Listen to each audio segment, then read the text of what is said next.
인사드리겠습니다. 세그룹 패션 디자인 고등학교의 김한수라고 합니다. 반갑습니다. 예. 제가 장학사님 말씀하셨던 것처럼 8월 30일까지는 선덕고등학교에 있었습니다. 예. 1학기에 제가 한번 전북에서 교육청에서 불러서 우석대에서 강의할 때는 그때는 선덕고 출신이었고요. 지금은 특성화고등학교로 내려와 있는 상황입니다. 그래서 저기 있는 자료들은 거의 대부분 선덕고등학교에서 있었던 자료들이고요. 선생님들한테 나눠드렸던 그 책자 내에는 기본적인 것들만 들어가 있고 학생부 내용은 아마 빠져 있을 겁니다. 그래서 왜냐하면 또 문제가 될 수도 있어서 그런 부분들은 좀 감안하셔서 보시면 어떨까. 오늘 교육과정에 대한 얘기를 좀 하고요. 그리고 난 다음에 평가 기준에 대한 것들을 좀 얘기하려고 합니다. 학생부 기록하는 것들은 중요하지만 평가 기준이 어떻게 되는지에 대한 것들을 전반적으로 좀 살펴보는 것들이 필요하고, 그거에 따라서 학생부에 있어서의 기록에 대한 방향성을 어떻게 할지에 대한 것들과 마무리하도록 하겠습니다. 이거는 뭐 2027, 2028에 대한 부분들은 잘 알고 계시니까 확인은 죄송합니다. 이게 제 게 아니라서 그래서 기간 정도만 확인하시면 되고 수시, 정시, 수능 날짜 정도만 확인하시면 어떨까 싶고요. 그리고 어쨌든 2027하고 2026하고 비교해 봤을 때 보면 어쨌든 지역에 있어서는 교과정이 많고 수도권에 있어서는 정시 비율이 좀 많습니다. 그리고 난 다음에 수시 비율에 있어서는 학생부 종합전형이 많은 건 사실이고요.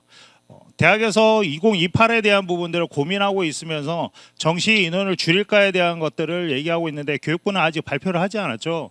그래서 서울대하고 동국대하고 한양대 정도만 2028에 30%로 감축하고 나머지 대학은 아직 감축의 얘기는 없습니다. 추후에 이제 차차 바뀌게 되겠지만 그래도 이제 인서울권에 있는 학교로 오기 위해서는 학생부 종합전형에 대한 것들을 고민하셔야 되고, 2028에 대한 부분들은 본다면 거의 대부분이 학생부 종합전형이 거의 정시든 수시든 반영하는 비율들이 많아질 거다라는 걸 지금 언론을 통해서 그리고 여러 교육을 통해서 얘기하고 있는 부분입니다. 그러니까 학생부 종합전형에 대한 것들이 중요하다라고 얘기할 수는 있겠죠.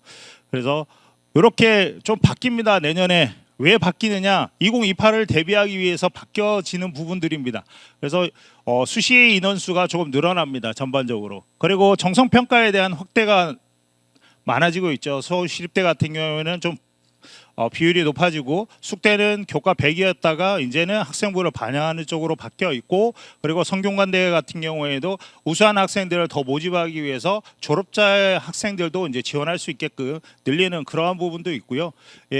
학생부 종합전형에 대한 부분들이 이제 신설되는 부분도 있고요. 전북대 같은 경우에도 내년에 전북인재하고 지역인재에서 원투가 새로 신설이 되어집니다. 그런 부분들이 있고, 한편에 있어서는 논술 전형에 대한 부분들이 어떤 만들어지는 학교도 있지만 폐지하는 학교도 있고, 이러한 것들은 살펴보시면 될 것 같고, 학생부에 있어서 가장 중요한 건 수능 최저에 대한 부분도 있죠. 올해같이 수능이 어려운 부분에 있어서 수능 최저를 맞출 수 있을지 없을지에 대한 부분들을 고민하는 부분들이 많은데, 내년에 있어서의 부분도 꼭 확인하시고 이제 학생들 지원하실 때 이런 것까지 체크하셔야 될 것 같습니다.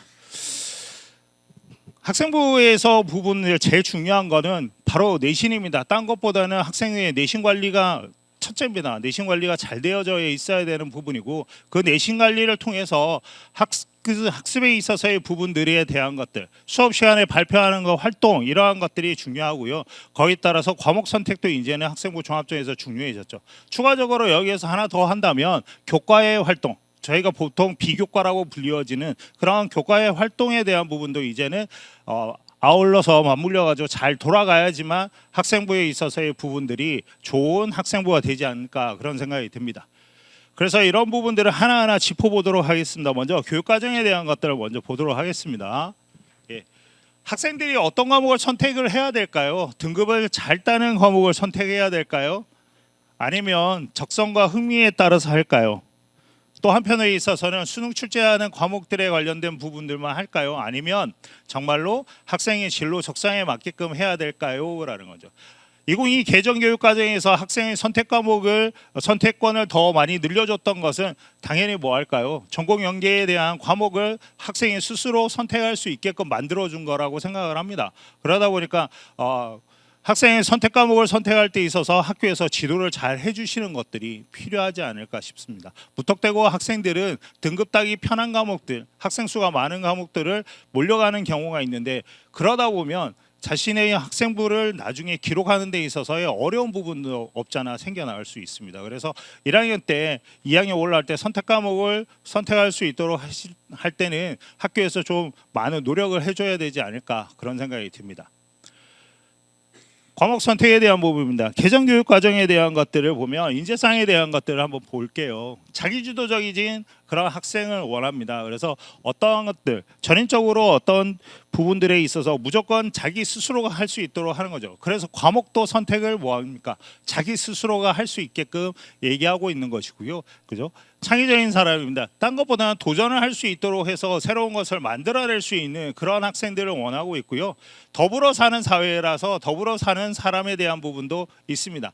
지금 보시면 거의 대부분 지금 2015하고 크게 달라진 것은 없다라고 볼 수 있죠. 그리고 한편에서 교양 있는 사람에 대한 부분들, 민주시민으로서 살아야 되는 어떤 덕목이나 이러한 것들이 필요하다라고 얘기하고 있습니다. 이 인재상에 대한 것들을 왜 말씀드리냐면 이 인재상을 더불어 해서 과목 선택에 있어서 과목에 있어서 편차를 할 때 과목을 어떤 순서에 대한 것이나 성취 기준이나 이런 걸 짤 때도 거기에 맞춰서 짜기 때문에 꼭 확인해 보시는 것들이 필요하지 않을까 싶고요.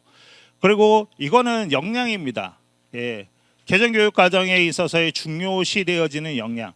학생들한테 학생부에 대한 부분들의 기록을 어떻게 할지에 대한 것들을 하면 국어도 뭐 예를 들면 생명과학자가 된다고 그러면 국어도 생명과학, 왜 수학도 생명과학, 나머지 과목도 전부 다 생명과학이죠. 그런데 대학에서는 그러한 것들을 보고 싶은 것보다는 조금은 국어는 국어스럽게 수학은 수학스럽게 좀 적었으면 좋겠다라는 얘기를 더 많이 합니다. 그래서 국어 같은 경우는 문학 작품에 대한 것들을 비교 분석할 수 있는 그런 역량이 좀 뛰어난 학생이면 좋겠다. 우수한 학생이면 좋겠다. 그러한 것들을 보여줬으면 좋겠다고 계속해서 대학은 얘기는 하고 있습니다. 그렇게 얘기하고 있지만 학생들은 계속해서 자신의 진로에 관련된 얘기만 주구장창 쓰고 있지요. 물론 그것이 잘못됐다라고 하는 건 아니겠지만 조금은 지양하고 그리고 만약에 그렇게 썼다 하더라도 선생님들께서 기록해 주실 때는 어떤 학생의 어떤 과목에 대한 역량이 드러날 수 있게끔 좀 기록을 해주시는 것들이 필요하지 않을까 싶습니다. 예. 그래서 이러한 역량에 대한 것들을 얘기 드렸고요. 그리고 서울대 포럼에서 이런 얘기를 했습니다. 뭐라고 했냐면 학생이 관심을 가지고 있고 적성에 따라서 학생이 선택할 수 있도록 지도를 해야 된다라고 얘기하고 있고요.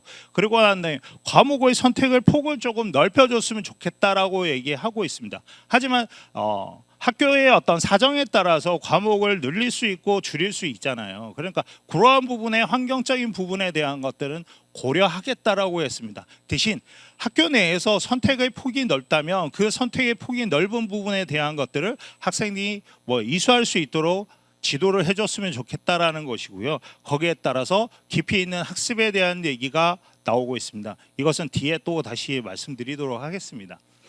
그리고 과목에 있어서의 위계를 고려해 달라는 겁니다. 저희가 이제 개정교육 과정에 보시면 위계가 없다라고 얘기하지만 로마 숫자로 나와 있는 과목들이 있죠. 예, 미적분 1과 미적분 2 같은 경우에는 그거는 위계가 있는 과목들입니다. 그래서 그러한 과목들에 대한 것들은 당연히 뭐 할까요?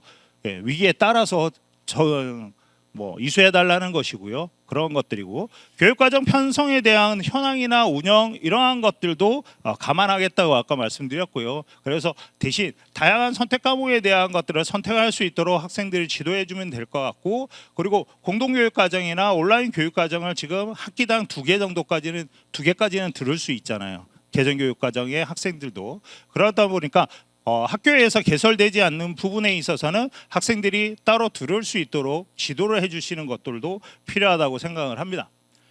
이거는 너무나 잘 알고 계셔서 굳이 제가 설명을 안 해도 될 것 같아요. 이건 서울대입니다. 서울대에 있어서의 부분들이고 1, 2, 유형 1, 유형 2, 유형 3에 있어서의 부분인데 유형 2는 자연계열이죠. 자연계열 부분에 보시면 딴 것보다는 진로 과목에 있어서의 부분들에 대한 것들이 거의 대부분 많이 사라졌죠. 예, 과목 3개 이상만 이수하면 되고 저기에 의예과 정도는 세포화 물질 그리고 생물의 유전 그리고 나머지 진로 과목 3개 이상을 선택하면 된다라고 하고 있습니다. 그래서 예전보다는 어떤 뭐 권장 이수 과목, 이수 과목에 대한 것들이 많이 줄었다라고 볼 수 있죠. 그 다음에 나온 것이 경희대죠. 경희대도 동일합니다. 자축평 제가 있는 입장에서는 좌측이죠. 2015하고 2025하고 비교해 보시면 거의 달라진 건 없어요. 학과에서 달라진 건 없습니다. 딱 하나 달라졌다면 뭘까요? 확률과 통계를 무조건 뭐 하는 게 다 듣게 한다는 거죠. 왜? 수능 과목이기 때문에 고의에 대한 부분들은 다 듣게 하고 있습니다. 그리고 기존에 있어서 이수해야 될 과목들에 대한 것들이 크게 바뀐 건 없습니다. 경희대는 여러 부분을 보셔도 비슷합니다. 그죠? 의예과나 간호학과를 보셔도 비슷합니다. 동국대를 보겠습니다. 딴 데는 이과 과목에 대한 것들을 많이 얘기해 줬는데 동국대는 또 특이하게 어디에 문과 계열에 있어서의 과목들도 이수를 이런 걸 했으면 좋겠다라고 동국대는 얘기를 하고 있습니다. 보시면 문과 과목이다 보니까 당연히 어느 쪽에 동그라미가 더 많나요? 국어 과목에 대한 부분들이 훨씬 더 많죠. 그리고 저기 사회문화하고 역사 이런 부분들이 훨씬 더 많습니다. 그러다 보니까 국어, 영어 그리고 외국어 과목들에 대한 것들 그리고 사회 중심에 있어서의 부분들을 선택해 달라고 하는 거죠. 그러다 보니까 인문 계열을 가르려고 하는 친구들은 문과 성향이 있어서 사회 과목들을 훨씬 더 많이 선택할 수 있도록 해줘야 되고 자연 계열은 과학 과목을 훨씬 더 많이 선택할 수 있도록 해줘야 되는 것들이 필요합니다. 당연히 이쪽 부분에 보시면 사회과학 계열이나 상경 계열에 보시면 빨간색으로 표시되어 있는 학과들이 있죠. 이 학과들은 어떻습니까? 거의 대부분 수학을 필수적으로 이수했으면 좋겠다. 수학 과목을 좀 더 많이 들으면 좋겠다라는 그런 부분들이 있죠. 그러다 보니까 저기에는 거의 대부분 뭘까요? 수학에 대한 뭐 경제 수학이 있다면 경제 수학에 대한 부분들 아니면 미적분을 들을 수 있으면 미적분을 좀 더 듣고 오면 좀 더 플러스 알파에 대한 부분들 평가해 주겠다는 그런 얘기도 있는 거죠. 그리고 여기 보시면 위쪽에 있어 자연계열의 열린 전공과 그리고 바이오 시스템, 바이오에 있어서의 어떤 부분들이 지금 따로 뽑고 있죠. 자유전공학부로 있어. 그런데 위쪽에 보시면 열린 전공에 있어서는 수학 중심이고 과학 중심이고요. 바이오 계열은 과학 중심이고 수학 중심입니다. 그러면 어디에 위쪽에 있는 학과는 어떤가요? 수학 과목에 있어서의 성적이 조금 더 뭐 해야 될까요? 좀 더 좋고 선택 과목이 좀 더 풍부했으면 좋겠다는 거죠. 물론 과학을 안 들어야 된다는 건 아닌데 그래도 성적의 범위에 있어서는 어떻게 수학 과목의 어떤 비중을 좀 더 많이 보겠다라는 거고요. 밑에 바이오 계열에 있어서는 그것보다는 과학 과목에 대한 성적과 과학 과목의 선택이 얼마나 많이 되어져 있는지를 훨씬 더 많이 보겠다라는 거죠. 이거는 잘 알고 계시죠? 바뀌어가는 부분들에 있어서 이제 1학년 학생들부터 지금 1학년 학생부터 저기 보시면 5등급제에 대한 부분들이고 마지막으로 추가 제공이 되죠. 자료가 추가됩니다. 그러니까 교육과정에 있어서 편성과 과목별의 평가 정보에 대한 것들이 이제 대학에 갑니다. 그러다 보니까 올해 아마 1학년 담임 선생님들께서는 수행평가명을 정하거나 수행평가를 어떻게 할지에 대한 것들을 고민을 무진장 많이 하시지 않으셨나요? 그죠? 밑에 보시면 과목평가에다 지필평가나 수행평가의 비중도 들어가고요. 수행평가의 영역명에 대한 부분들을 대학에 갑니다. 그리고 성취도에 있어서 분할 점수를 어떻게 냈는지에 대한 것도 갑니다. 그래서 대학이 이런 거 저런 거 다 이제 꼼꼼히 뒤져보겠다라는 거죠. 그리고 이제 밑에 거는 특이사항들 과목을 개설했는데 지금까지는 개설했는지 안 했는지도 모르는 상황에서 대학이 과목 선택에 대한 것만 보고 있잖아요. 그래서 그러한 부분의 실제적인 것들이 기존에 개설했던 것들이 다 들어갑니다. 그리고 저기 마지막에 있는 학적 변동이라는 건 학생이 전학 갔을 때에 있어서 이전 학교하고 지금 다니고 있는 학교에 있어서의 과목 개설에 대한 것들을 같이 본다는 얘기고요. 그 정도가 되겠습니다. 왜 이런 것들을 더 하려고 할까요? 라는 것들을 고민해 보시면 수행평가의 비중에 대한 것들은 뭘까요? 적절하게 수행평가를 시행하고 있는지에 대한 것들이죠. 쉽게 얘기하면 뭘까요? 변별력을 제대로 갖추고 있느냐. 그리고 성취도에 있어서 분할 점수나 이러한 것들을 제대로 하고 있느냐 이러한 것들을 보려고 하는 것이고 수행평가명을 본다라는 거죠. 정말 교육과정의 근거에서 명확하게 지금 하고 있는지에 대한 것들을 보겠다라는 겁니다. 실제적으로 예전에 지금은 그렇지 않지만 몇 년 전에 서울에 있는 모 외고가 수행평가명이 영어 단어 시험이었습니다. 예, 그게 40%예요. 예. 어떻게 될까요? 외고 학생인데요. 외고를 물론 외고 학생이라고 영어를 다 잘하는 건 아니지만 단어 시험 보는 게 뭐 30개 정도 본다고 하면 충분히 뭐 할까요? 만점은 다 받을 수 있겠죠. 예, 그러한 부분들을 이제는 대학에서 뭐 하겠다 들여다보고 방지하겠다라는 거죠. 제대로 수행평가 하시라는 것들을 얘기하는 거고요. 성취도 분할 점수를 제공한다라는 것은 저희가 바뀐 교육과정 바뀐 1학년 학생들부터 뭐가 안 가나요? 표준 편차가 가지 않죠. 나오지 않습니다. 하지만 성취도의 분할 점수를 가지고 충분히 뭐 할 수 있을까요? 대학에서 계산은 할 수 있다고 합니다. 정확하지는 않지만 비슷하게까지는 할 수 있다는 그러다 보니까 제대로 되어져 있는 어떤 교육 과정을 하고 있는지에 대한 것들을 보겠다라는 것이고요. 그리고 특이 사항에 대한 것들 정말로 제대로 운영하고 있는지에 대한 것 전반적인 것들을 다 확인할 수 있게끔 하겠다라는 것이 이러한 부분들을 다시 제공해내. 그 뒤에서 추가적으로 나온 거는 교육부에서 원래 없었는데 추가적으로 만들어진 건 뭘까요? 대학에서 요구한 거거든요. 우리 이거 볼 테니까 해달라고 해서 교육부에서 들어줘서 추가적으로 만들어진 겁니다. 그러면 대학은 어떻게 할 건가요? 저 부분에 대한 것을 집중적으로 들여다보겠죠. 예, 그렇습니다. 그래서 동국대가 올해 그 평가를 받을 때 돈을 더 받고 그리고 2028에 있어서 정시의 인원을 30% 줄이는 걸로 됐죠. 그래도 궁금했습니다. 가서 물어봤어요. 왜 그렇게 했느냐라고 했더니 교과의 정성평가에 대한 부분들은 하는 거는 지금하고 동일하게 합니다. 라고 얘기했고요. 그 다음 저거죠. 정시에서 학생부 반영 비율을 2027에 있어서의 부분은 다군에서 실시합니다. 그런데 그걸 2028에 있어서는 더욱더 새롭게 만드는 전형을 만들겠다라고 얘기했어요. 그래서 이거는 추후에 발표한다고 얘기했고요. 그리고 난 다음에 고등학교 지원 사업을 하겠다라고 했습니다. 뭘 하겠다는 저 밑에 보시면 수행평가 영역명을 통해서 학생의 활동을 파악할 수 있도록 하는 그런 연구를 하겠다라고 얘기했습니다. 그걸 통해서 각 학교에서 수행평가를 진행하고 있는 것에 관련된 부분들을 이제는 대학에서 얘기해서 뿌려주겠다라고 얘기를 했었어요. 저것 때문에 좀 더 높은 평가를 받았다라고 얘기합니다. 그러다 보니까 대학은 수행평가를 볼 수 있는 시간이 있습니까? 영역명까지 다 들여다볼 거예요 라고 해서 올 초에 1월 달인가 2월 달에 경희대 사정관한테 물어봤습니다. 경희대는 어떻게 할 건데요? 볼 시간이 있을까요?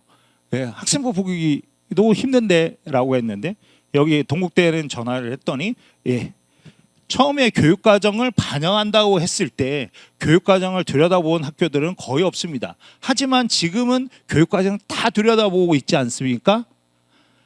그러니 대학이 차츰차츰 뭐 할 거다? 들여다볼 겁니다. 라고 얘기를 했습니다. 그러니 교육과정에 있어야 부분도 보고 있고 수행평가에 대한 것도 이제 본다라고 얘기하고 있습니다. 그러니 내년에 새롭게 신입생들 들어오고 새학년을 맞이하실 때는 수행평가에 대한 부분들을 잘 짜셔야 될 것 같습니다. 연계해서 짤 수 있도록. 그래서 제가 있던 전 학교에 있어서는 2월 달에 다 모여서 뭐였냐면 수행평가명을 새로 짜라. 그래서 과목별로 이제 연계할 수 있게끔 1학년 때는 이걸 하면 이걸 조금 더 심화해서 2학년 때 이거 하시고 이걸 통해서 3학년 때는 아주 발전된 부분으로 할 수 있는 수행평가에 대한 것들을 논의해 보시라고 했습니다.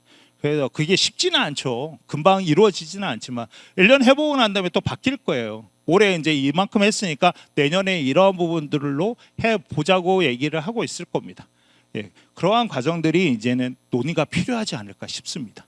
마지막으로 진학에 있어서의 부분에 있어서 전형들은 대학이 만드는 것이 아니라 이제 앞으로는 고등학교에서 만들어서 갈 수 있게끔 할 수 있는 사업들에 대한 것들을 대학에서 좀 지원해 주겠다라는 그런 얘기를 했습니다. 그래서 조금 기다려 보시면 어떤 사업체들이 나오지 않을까 싶고요. 그러다 보니까 이제 학교에서 이제 고민해야 될 것들이 이제 생겨났죠. 학교에서 이제 개설 과목을 늘려갈 것이냐. 예, 지역에 따라서 개설 과목을 늘릴 수 없죠. 예, 그건 한계가 있습니다. 그러다 보니까 늘릴 수 없는 부분들이 있고, 그러다 보니까 어쩔 수 없이 공동교육 과정에 대한 부분들을 더욱더 많이 얘기하는 거고요. 그리고 이제 일반계 고등학교나 자사고나 이러한 학교들에 있어서는 딴 것보다는 학교를 특정할 수 있는 과목들에 대한 것들을 이제 개설하기 시작하죠. 예, 이 과목을 이수하면 우리 학교다라는 것들을 예, 볼 수 있게끔 하는 거죠. 외대부고 보셨죠? 특별한 과목들이죠. 제가 오면서 또 상상고도 봤어요. 상상고에서도 부분 보니까 예, 상상고만에 있어서의 특정할 수 있는 과목들에 대한 것들을 개설해 뒀더라고요. 예, 그러다 보니까 각 학교에서 이거를 이수하면 우리 학교 학생이라는 거를 드러내려고 하는 과목 개설에 대한 부분들을 더 많이 신경 쓰고 있는 것 같더라고요.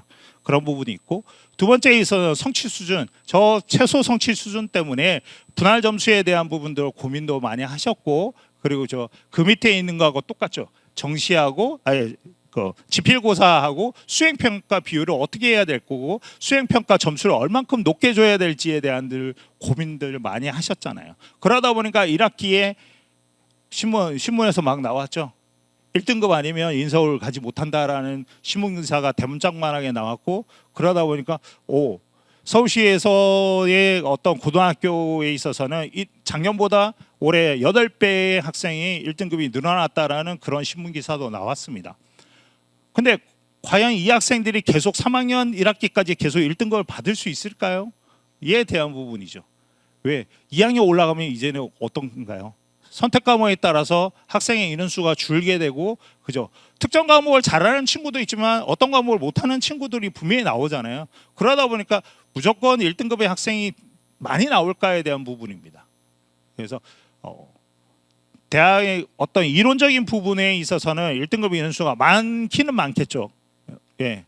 예전보다 많아질 거는 많은데, 그렇다고 해서 올 1등급이 무조건 많아질 건가? 그거는 아닐 수도 있다라는 거죠. 그러다 보면 지금은 이제 어떻게 될지는 모르겠죠. 이제 2년을 더 지나봐야 되겠지만은, 결과치는 나와봐야 되겠지만, 무조건 1등급의 학생이 인서울을 합격하는 그런 부분은 아닐 수도 있을 거다라는 거죠. 그래서 그래도 제일 중요한 건 뭘까요?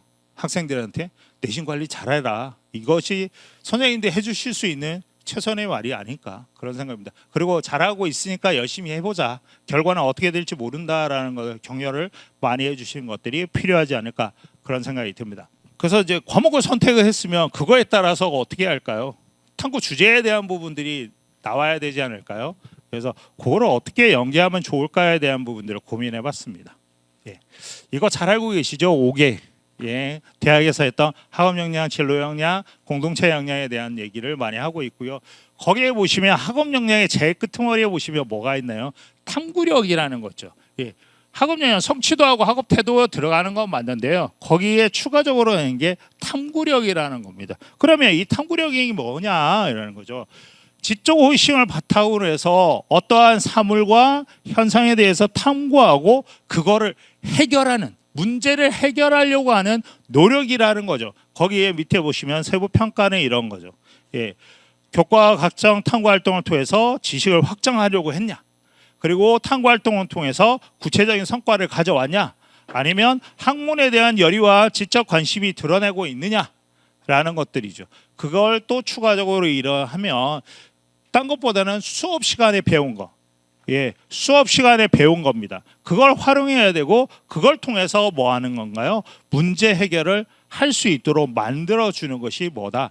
탐구력이라고 얘기하고 있습니다. 자, 예를 들어서 공정무역이라는 거, 경영학과를 하려고 하는 친구인데, 이 친구는 공정무역이라는 부분에 어떤 키포인트를 가지고 이제 고민을 하고 있다라고 생각하면, 물론 공정무역이 아니라도 경영이나 경제학과를 가려고 하는 친구들은 많은 것들을 뭐 생각하고 있죠. 거의 대부분 경제나 경영에 대한 것들을 많이들 가지고 있잖아요.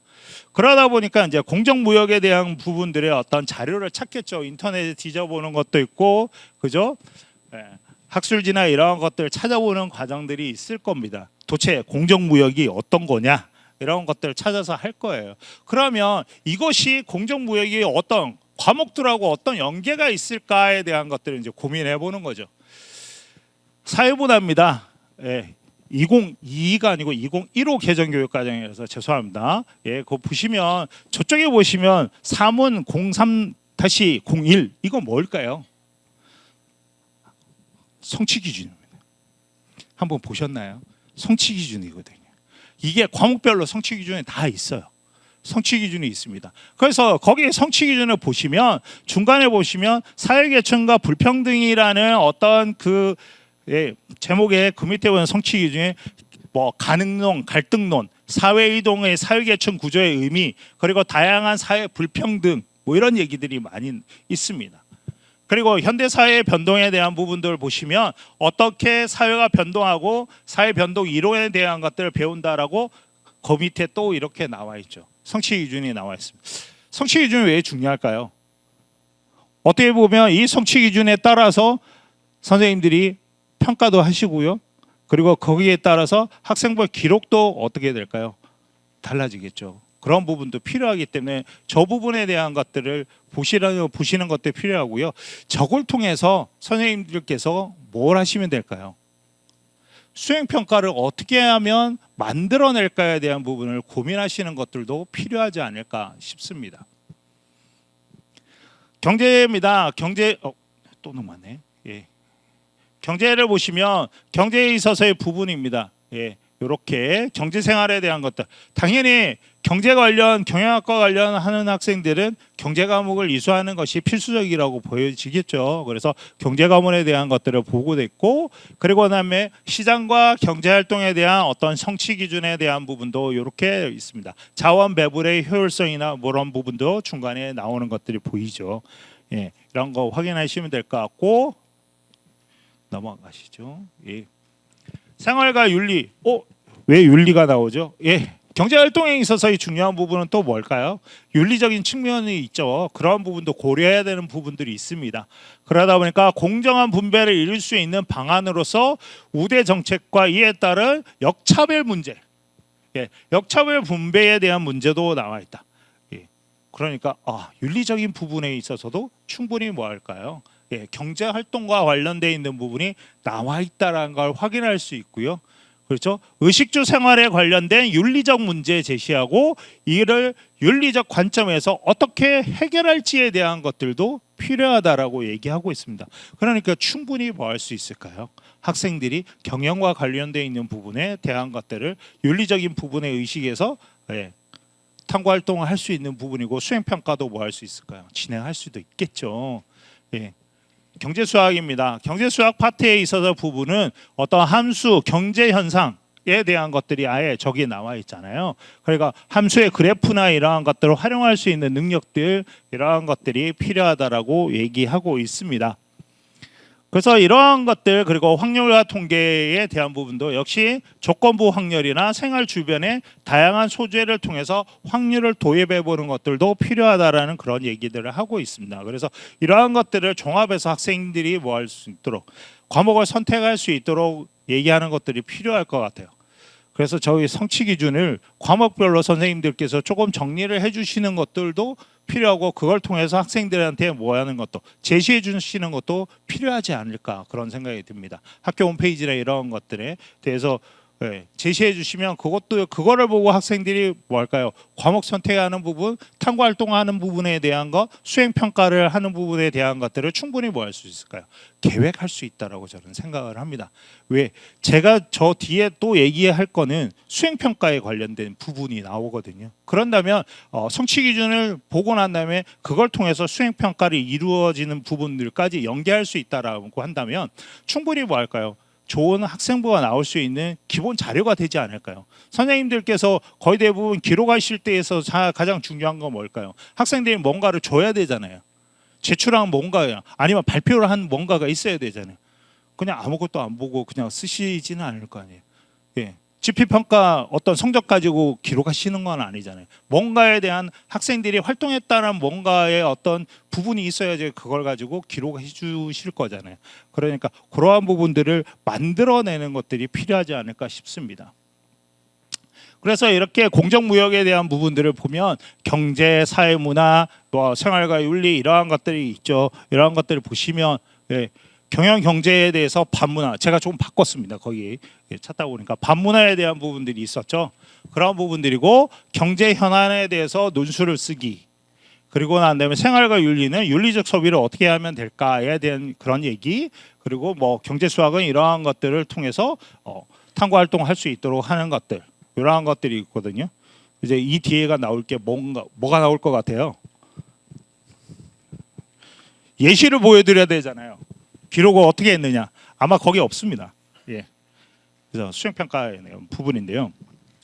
보시면 사회문화입니다. 제가 사회문화에서 제 앞쪽에 뭐 있었나요? 예. 현대사회와 경제적 불평등. 예. 사회문화에서 아까 분명히 뭐 있었나요? 불평등의 얘기가 있었고요. 반문화에 대한 얘기가 있었죠. 그러다 보니까 이 친구 경영 경제의 반문화라는 주제로 탐구 활동을 한 거죠. 그래서 그런 부분들에 대한 것들을 나타낼 수 있는 부분이고요. 쭉 읽어보시면 반문화에 대한 구체적인 부분 이러한 것들이 있고 중간에 인문학의 인문학 라이프 스타일이라 제한하다라는 책까지 읽으면서 반문화에 대한 부분들 같이 어떻게 형성되어진지를 보는 부분들이 있었습니다. 그래서 이러한 부분들에 대한 것까지 기록이 되어진 부분. 학생이 어떤 수업 시간에 배웠던 거 그거에 대해서 호기심을 가지고 그것에 대해서 탐구 활동을 하고 거기 탐구 활동에 좀 깊이가 있으려면 뭐까지 책까지 읽어보는 것들까지 이어지는 활동이 이어진다면 되겠죠. 예, 사회문화에 대한 부분이었고요. 추가적으로 보시면 생활과 윤리입니다. 그래서 여기 보시면 윤리적 소비라는 게 뭐냐? 예, 주변 환경하고 사회적 체험을 고려해서 제품을 선택하면서 환경 그리고 인권 이런 정의 윤리적 가치를 추구하는 것이다 라고 하는 것들의 정의를 보고 난 다음에 이 학생이 추가적인 부분에 대한 것들 첫째 둘째 셋째에 대한 부분들까지 해서 이렇게 나타내고 마지막 부분에 공정한 분배 그리고 환경보호 동물 권리 증진 이러한 부분들의 내용들까지 뭐 할 수 있다 발표하게 되었다라는 거죠. 선생님들이 이제 기말고사 끝나고 나시면 거의 대부분 뭐합니까 학생들하고 수업에 대해서 이제 수업을 진행을 하시지만 거의 대부분 학생들한테 발표를 시키시거나 아니면 탐구활동 보고서를 제출하게 하시거나 그렇게 하시지 않나요? 예, 거의 대부분 그렇게 하시죠. 그러다 보니까 이러한 과정들에 있어서의 부분들을 학생들에게 어느 부분을 좀 제시를 해주시고 학생들에게 이러한 관련된 부분들을 해오라고 한다면 충분히 뭘까요? 좋은 자료가 되고 기록할 수 있는 근거가 되지 않을까 그런 생각이 듭니다. 그래서 이러한 부분들로 해서 과목 선택을 하기 전에 학생들에게 이러한 것들이 있으니까 너가 가려고 하는 진로 방향에 따라서 뭐 하느냐 과목을 선택을 하라고 얘기해 주시는 것들이 좋은 부분이 과목 선택에 있어서의 방향성이지 않을까. 무턱대고 학생들 보고 선택하라고 하면 사실은 학생들이 정말 난감해 하긴 합니다. 그리고 대기업에 상담을 하다 보면 제가 이런 과목이 있는데 어떤 과목을 선택해야 될지 모르겠습니다라는 질문도 상당히 많이 올라오고 있습니다. 그래서 선생님들께서 조금은 이러한 부분들을 관심을 두고 학생들한테 거리를 좀 제공해 주신다면 충분히 뭐 할까요? 학생이 그걸 보고 찾을 수 있는 부분이 되지 않을까 그런 생각이 듭니다. 평가 기준. 그래서 이게 평가 기준 도대체 왜 필요할까에 대한 부분들 얘기를 하실 것 같아요. 기록인데 평가 기준이 어떻게 되는지 알아야지만 뭐 할까요? 제대로 된 기록을 할 수 있지 않을까라는 생각이 들어서 평가 기준에 대한 것들을 해봤습니다. 나눠봤습니다. 이거는 저기 학업 역량, 진로 역량, 공동체 역량에 대한 것들은 이렇게 있다라는 걸 잘 알고 계시죠. 대학에서 이렇게 평가합니다라는 건 선생님 너무나 잘 알고 계십니다. 그러면 각 대학마다 어떻게 평가하고 있는지에 대한 것들을 조금 살펴봐야 되겠죠. 서울 시내에 있는 15개 대학들에 있어서의 1그룹, 2그룹으로 조금씩 나눴습니다. 그러다 보니까 거기에 따라서 각 학교마다 평가하는 기준이 요소나 이런 것들이 조금 다릅니다. 그거 한번 살펴보려고 합니다. 서울대입니다. 서울대에 있어서는 학업 역량, 진로 역량이 아니고요. 학업 역량, 학업 태도, 학업의 소양입니다. 그런데 자세하게 밑에 읽어보시면 학업 역량, 진로 역량, 공동체 역량입니다. 예. 크게 다를 건 없습니다. 학업 역량에 있어서는 폭넓은 지식을 바탕으로 해서 깊이 있게 갖추고 활용하느냐. 서울대는 계속해서 보니까 깊이라는 것들을 얘기합니다. 그리고 그거를 활용하고 있느냐에 대해 지식을 깊이 있게 활용할 수 있는 능력이 있느냐 합니다. 예, 그게 서울대고요. 그다음에 자기주도적으로 해서 지적 호기심, 탐구 호기심을 가지고 있는지에 대한 것과 그리고 학업의 소양에 있어서는 공동체 역량에 대한 공동체 의식 그리고 한편으로는 책임감이 있느냐, 책임감이 있는 학생인지에 대한 것들을 더 강조하고 있습니다. 다음으로 하겠습니다. 연세대입니다. 학업 역량에 있어 학업 성취도, 학업 태도, 탐구력 똑같아요. 그리고 진로 역량, 이수 노력, 활동 똑같습니다. 다 똑같습니다. 예. 앞에서 정의했던 거하고 별반 차이는 없습니다. 대신 종합 전형과 보시면 평가 1, 평가 2, 특기자 전형에서 평가하는 방법들이 조금씩 뭐하다 다르다라고 얘기를 하고 있습니다. 그러다 보니까 종합 평가 1에서는 학업적 발전, 학업 역량, 진로 역량이 70%입니다. 그리고 공동체 역량이 30%이거든요. 저 비율을 보시면 되겠죠. 훨씬 더 저희가 크다라는 거죠. 예, 어디가 큽니까? 학업 역량과 진로 역량을 연대는 묶어놨습니다. 연세대는. 그러다 보니까 보통 저희가 얘기하는데 연세대를 가기 위해서는 뭐가 좋아야 된다고, 내신 좋아야 된다고 얘기를 하는 거죠. 왜? 저렇게 엮어놨기 때문에. 그런데 무조건 내신 좋은 학생만이 합격하는 것은 아닙니다. 예. 성적도 좋으면서 뭐 할까요? 진로에 대한 부분은 탐구력이 있는 학생이면 충분히 뭐 할 수 있습니다. 예, 합격할 수 있다라는 거죠. 그거는 자사고뿐만 아니라 일반계 고등학교 학생들도 마찬가지입니다. 그래서 저런 부분들을 좀 확인하시는 것들이 필요할 것 같고요. 그다음 고대를 가겠습니다. 고대는 이렇게 있죠. 학업 역량, 자기개발 역량, 인성 부분이라고 평가 역량을 달리하고 있습니다. 그리고 난 다음에 학업 우수형과 계열 적합형에 있어서의 부분을 보시면 비율 자체가 좀 다릅니다. 그런데 학업 역량이나 이런 부분들이 훨씬 더 크죠. 학업 역량이 크고 여기 계열에 관련된 역량에 대한 부분들, 계열 관련 탐색 노력의 준비 정도가 어느 정도 되어져 있느냐. 즉 다시 말하면 인문 계열로 가려고 한다면 인문 계열 쪽에 있어서의 탐구 역량이 뛰어나냐, 자연이면 자연 계열에 있어서의 탐구 역량이 뛰어나냐에 따라서 얘기하고 있습니다.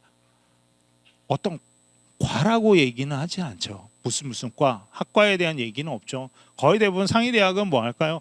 계열 전반적인 부분에 있어서의 부분이 역량이 얼마나 뛰어난지에 대한 것들을 보여주면 된다라고 얘기하고 있습니다. 그래서 이런 부분들에 대한 것들을 확인하시는 것들이 필요할 것 같고요. 두 번째 그룹입니다. 서강대하고 성대입니다. 제가 저 위에 누가 성적이 좋은가라고 붙여놨는데요. 꼭 그렇지는 않지만 제 기준으로 그런 겁니다. 제 기준으로 그런 거라서 누가 성적이 좋은가에 대한 부분들. 서강대 보시면 학업 역량이 몇 프로입니까? 50%예요. 성균관대에 있어서의 학업 역량은 40%밖에 안 되지만 세부적으로 들어가서 보시면 교과에 있어서의 역량의 우수성, 밑에 교과 성적 수준 그리고 교과의 성취 수준에 대한 부분이 얼마나 높은지 학업 역량에도 들어가고요. 탐구 역량에도 들어가고 있습니다. 결국은 뭐 하는가요? 성대에 대한 부분들은 조금 뭐 할까요? 성적이 우수한 학생이 와야 된다라는 거죠. 그러니까 상대적으로 성적이 우수한 학생이 와야 합격을 시킬 수 있다. 연대 고대 붙는데 성대 떨어지는 학생들도 가끔씩 보이잖아요. 그 왜 그럴까요? 성적에 대한 부분들이 훨씬 더 크다라는 거죠. 그런 부분들이 있습니다. 한양대입니다. 한양대는 역량 중심입니다. 예전하고 올해하고 저의 부분이 바뀌었습니다. 그러다 보니까 2025 작년 거는 보시면 종합 성취도, 비판적 사고, 창의적 사고, 자기주도, 소통과 협업 역량 이런 식으로 되어 있었지만 2026에는 이렇게 바뀝니다. 기초학업 역량, 심층형 학업 역량, 진로 탐구 역량, 공동체 역량이라고 이렇게 바꿔놨고요. 그래서 정의는 이렇습니다. 기초학업은 당연히 대학에서 수업을 받을 수 있는지에 대한 것, 그리고 심층이라는 것은 생각의 깊이, 그리고 문제 해결력, 그리고 진로에 대한 부분, 계열에 대한 부분들이고요. 예, 공동체는 함께 살아가는 부분에 대한 얘기고 이렇게 나오죠. 학업 성취도, 과목 이수, 비판적 사고, 창의적 사고, 계열적 합성, 소통과 협약, 성장 잠재력에 대한 것들이고 세부 내역은 저기에서 보겠다. 교과 성적에 대한 부분들 그리고 과목 이수는 계열에 맞게끔 했느냐. 심층 역량에 있어서는 분석하고 성찰하고 개념을 융합시키고 문제 해결할 수 있느냐에 대한 거고 진로 탐구는 탐구의 깊이입니다. 그리고 소통, 책임, 리더십, 공동체에 대한 것들을 전반적으로 이렇게 평가하는 것으로 세부시켜놨습니다. 그래서 평가에 대한 부분들도 이렇게 나와 있죠. 추천형, 서류형, 면접에 있어서의 부분들에 대한 것들은 이런 식으로 되어져 있기 때문에 저것을 통해서 학생부를 평가하겠다라고 한양대는 얘기하고 있습니다. 지금까지 보시면 상위 대학들을 보시게 되면 어떤가요? 거의 대부분 계열에 대한 얘기가 훨씬 더 많이 나오죠. 그리고 또 한편으로는 뭡니까? 문제 해결력 그리고 탐구의 깊이에 대한 얘기를 자꾸 하고 있습니다. 상위 대학에 대한 부분들은 그러한 것들을 강조하고 있는 부분이고요. 이화여대도 보시면 이렇게 바뀌었습니다. 그래서 이화여대 보시면 저 학교 활동의 우수성이죠. 그게 60%거든요.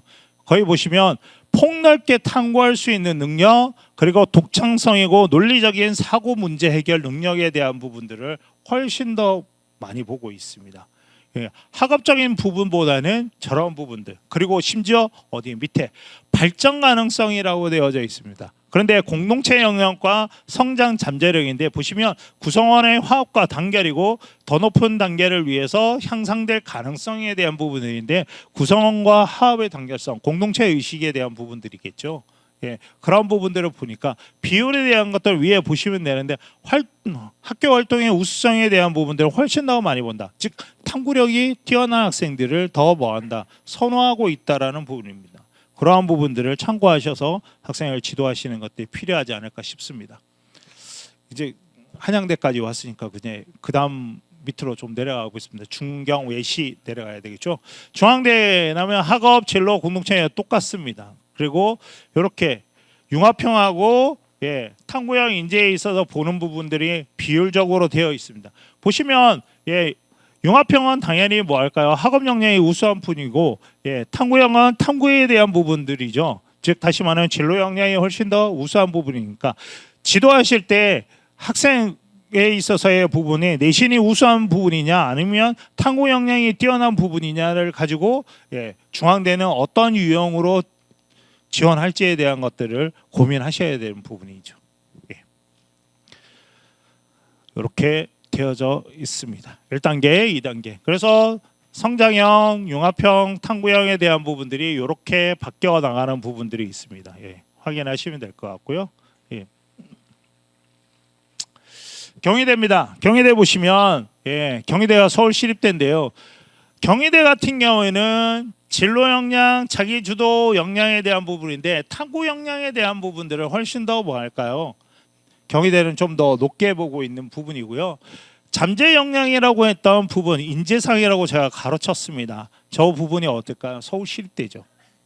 시립대는 어떻게 인재상에 부합하는 학생인지에 대한 것들이죠. 그러다 보니까 서울시립대는 어떻습니까? 학교 홈페이지에 학생부 종합전형에 가서 보면 인재상이 아예 그냥 학과마다 다 나와 있습니다. 정말 상세할 정도로 나와 있지요. 그러다 보니까 그 인재상에 부합하는지 안 하는지에 대한 것들을 꼭 확인하고 지원하는 것들이 필요하죠. 그러다 보니까 거기에 따른 잠재 역량, 딴 것보다는 그 학과에서 원하는 인재상에 부합하는 학생인지에 대한 것들을 확인하시고 지원시키시는 것들이 필요하다라고 하고요. 그리고 결국은 나중에 시립대는 또 어떤가요? 면접을 보죠. 면접 전형에 있어서는 면접이 뭐 할까요? 뒤집을 수 있는 가장 가능성이 큰 대학이 또 뭐 할까요? 시립대이기도 합니다. 면접에서 경희대는 면접에서는 바뀌는 정도가 20에서 30%밖에 안 되지만 시립대에 있어서는 40%가 넘어갑니다. 그렇기 때문에 시립대는 또 면접에 대한 중요성에 대한 것들도 또 강조를 해 주셔야 되는 부분이 있습니다. 그죠? 잠재 역량은 경계를 넘는 소통과 융합으로 미래를 개척하는 인재라고 제가 얘기한 게 아니라 시립대에서 얘기하고 있습니다. 저렇게 얘기하고 있고요. 어문계열로 보시면 저기 한국외대입니다. 한국외대에 보시면 학업 역량과 진로 역량에 대한 부분인데요. 보시면 이제 면접형에 있어서는 어디가 큰가요? 면접형은 진로 역량이 훨씬 더 크고요. 서류형에 있어서는 학업 역량이 훨씬 더 큽니다. 그런 부분들 확인해 주시면 될 것 같고, 여기에 이제 제가 한번 봤습니다. 학교장 추천 전형처럼 천점 만점으로 환산하나요? 아니면 교과가 상승 곡선을 그리면 어떤가요? 라고 질문했는데, 천점으로 만점으로 환산하거나 정량적으로 평가하지는 않습니다. 라고 했죠. 근데 학생들은 학생부 종합 전형도 교과 전형처럼 저렇게 등급을 내는 것처럼 생각을 하고 있습니다. 꼭 그렇지는 않다라는 거 얘기해 주시는 거고요. 저기 보시면 학업 성취도에 변동이 있다고 한다면 그 이유를 확인하고 상황을 이해하고 평가해서 조금 더 뭐 해주겠다, 플러스 알파를 해주겠다라는 얘기를 하고 있고요. 또 한편으로는 면접에 있어서 면접을 통해 합격, 불합격이 바뀌는 경우도 있나요? 라고 했는데 서울 캠퍼스에 있어서는 48.3% 정도가 바뀌었다라고 외대는 얘기를 하고 있습니다. 그러니 이런 학교에 있어서는 면접이 중요한지 학생부 서류가 중요한지에 대한 것들을 보시고 판단하시고 지원을 하는 게 필요하고요. 학생들이 대부분 저거 확인하지 않습니다. 학생들은. 그러다 무턱대고 뭐 가지고 판단하나요? 대학 어디가에 나와 있는 합격자 점수를 보고 난 다음에 내 점수가 맞으니까 여기 지원해도 되겠지라고 해서 무턱대고 가죠. 그러다 보니까 뭐 서류 평가에 있어서는 합격할 수 있지만 2단계 준비가 제대로 안 돼 있다면 불합격하는 경우들이 훨씬 더 많다는 거죠. 그러다 보니까 40% 이상이 되는 학교들에 있어서는 조금 주의해야 되는 것들이 필요합니다. 면접에 있어서도 준비도 학교에서 많이 시켜주시는 것들이 필요하겠죠. 4그룹입니다. 건동홍 나올 건데요.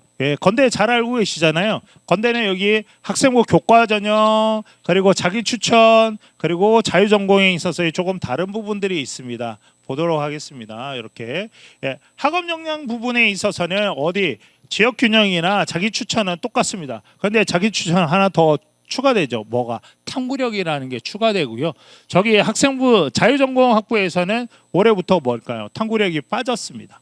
그리고 진로 역량에 대한 것들은 교과 이수 노력에 대한 것들이 필요하죠. 그리고 전공 관련 과목들에 대한 거 이수를 하고 있느냐 안 하고 있느냐에 대한 것들이고요. 교과는 거기에 추가적으로 자기 추천 전형에서는 뭐가 있나요? 진로의 부분 탐구 활동이 있느냐 없느냐에 대한 부분들이고요. 근데 이제 자유전공학부는 뭘까요? 성장 역량이라고 해서 당연히 뭘까요?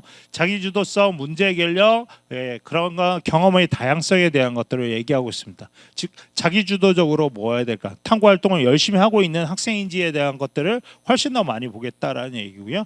공동체 역량에 대한 것들은 동일하게 보고 있습니다. 그리고 동국대에 있어서의 부분은 보시면 학업 역량, 진로 역량에 대한 부분들을 보시면 저렇게 나와 있습니다. 학업 역량보다는 저 평가의 배점이 50점이라고 되어 있는 게 뭘까요? 전공 적합성에 대한 얘기고요. 그리고 인성에 대한 부분도 평가합니다. 그런데 저희가 이제 그 전공자율 선택제에 대한 부분들, 열린 전공에 대한 것들을 보시면 어디에? 인문은 언어에 대한 부분이고요. 자연에 있어서는 수학적 역량이 우수해야 된다라는 겁니다. 역량에 대한 부분이 커야 되고요. 평가를 해보다 보니까 이렇게 나오더라. 인문에 있어서의 합격자를 보시면 어떤가요? 합격에 있어서의 부분에 보시면 여기 보시면 합격자의 성적이 국어 성적이 훨씬 좋죠. 다른 과목보다.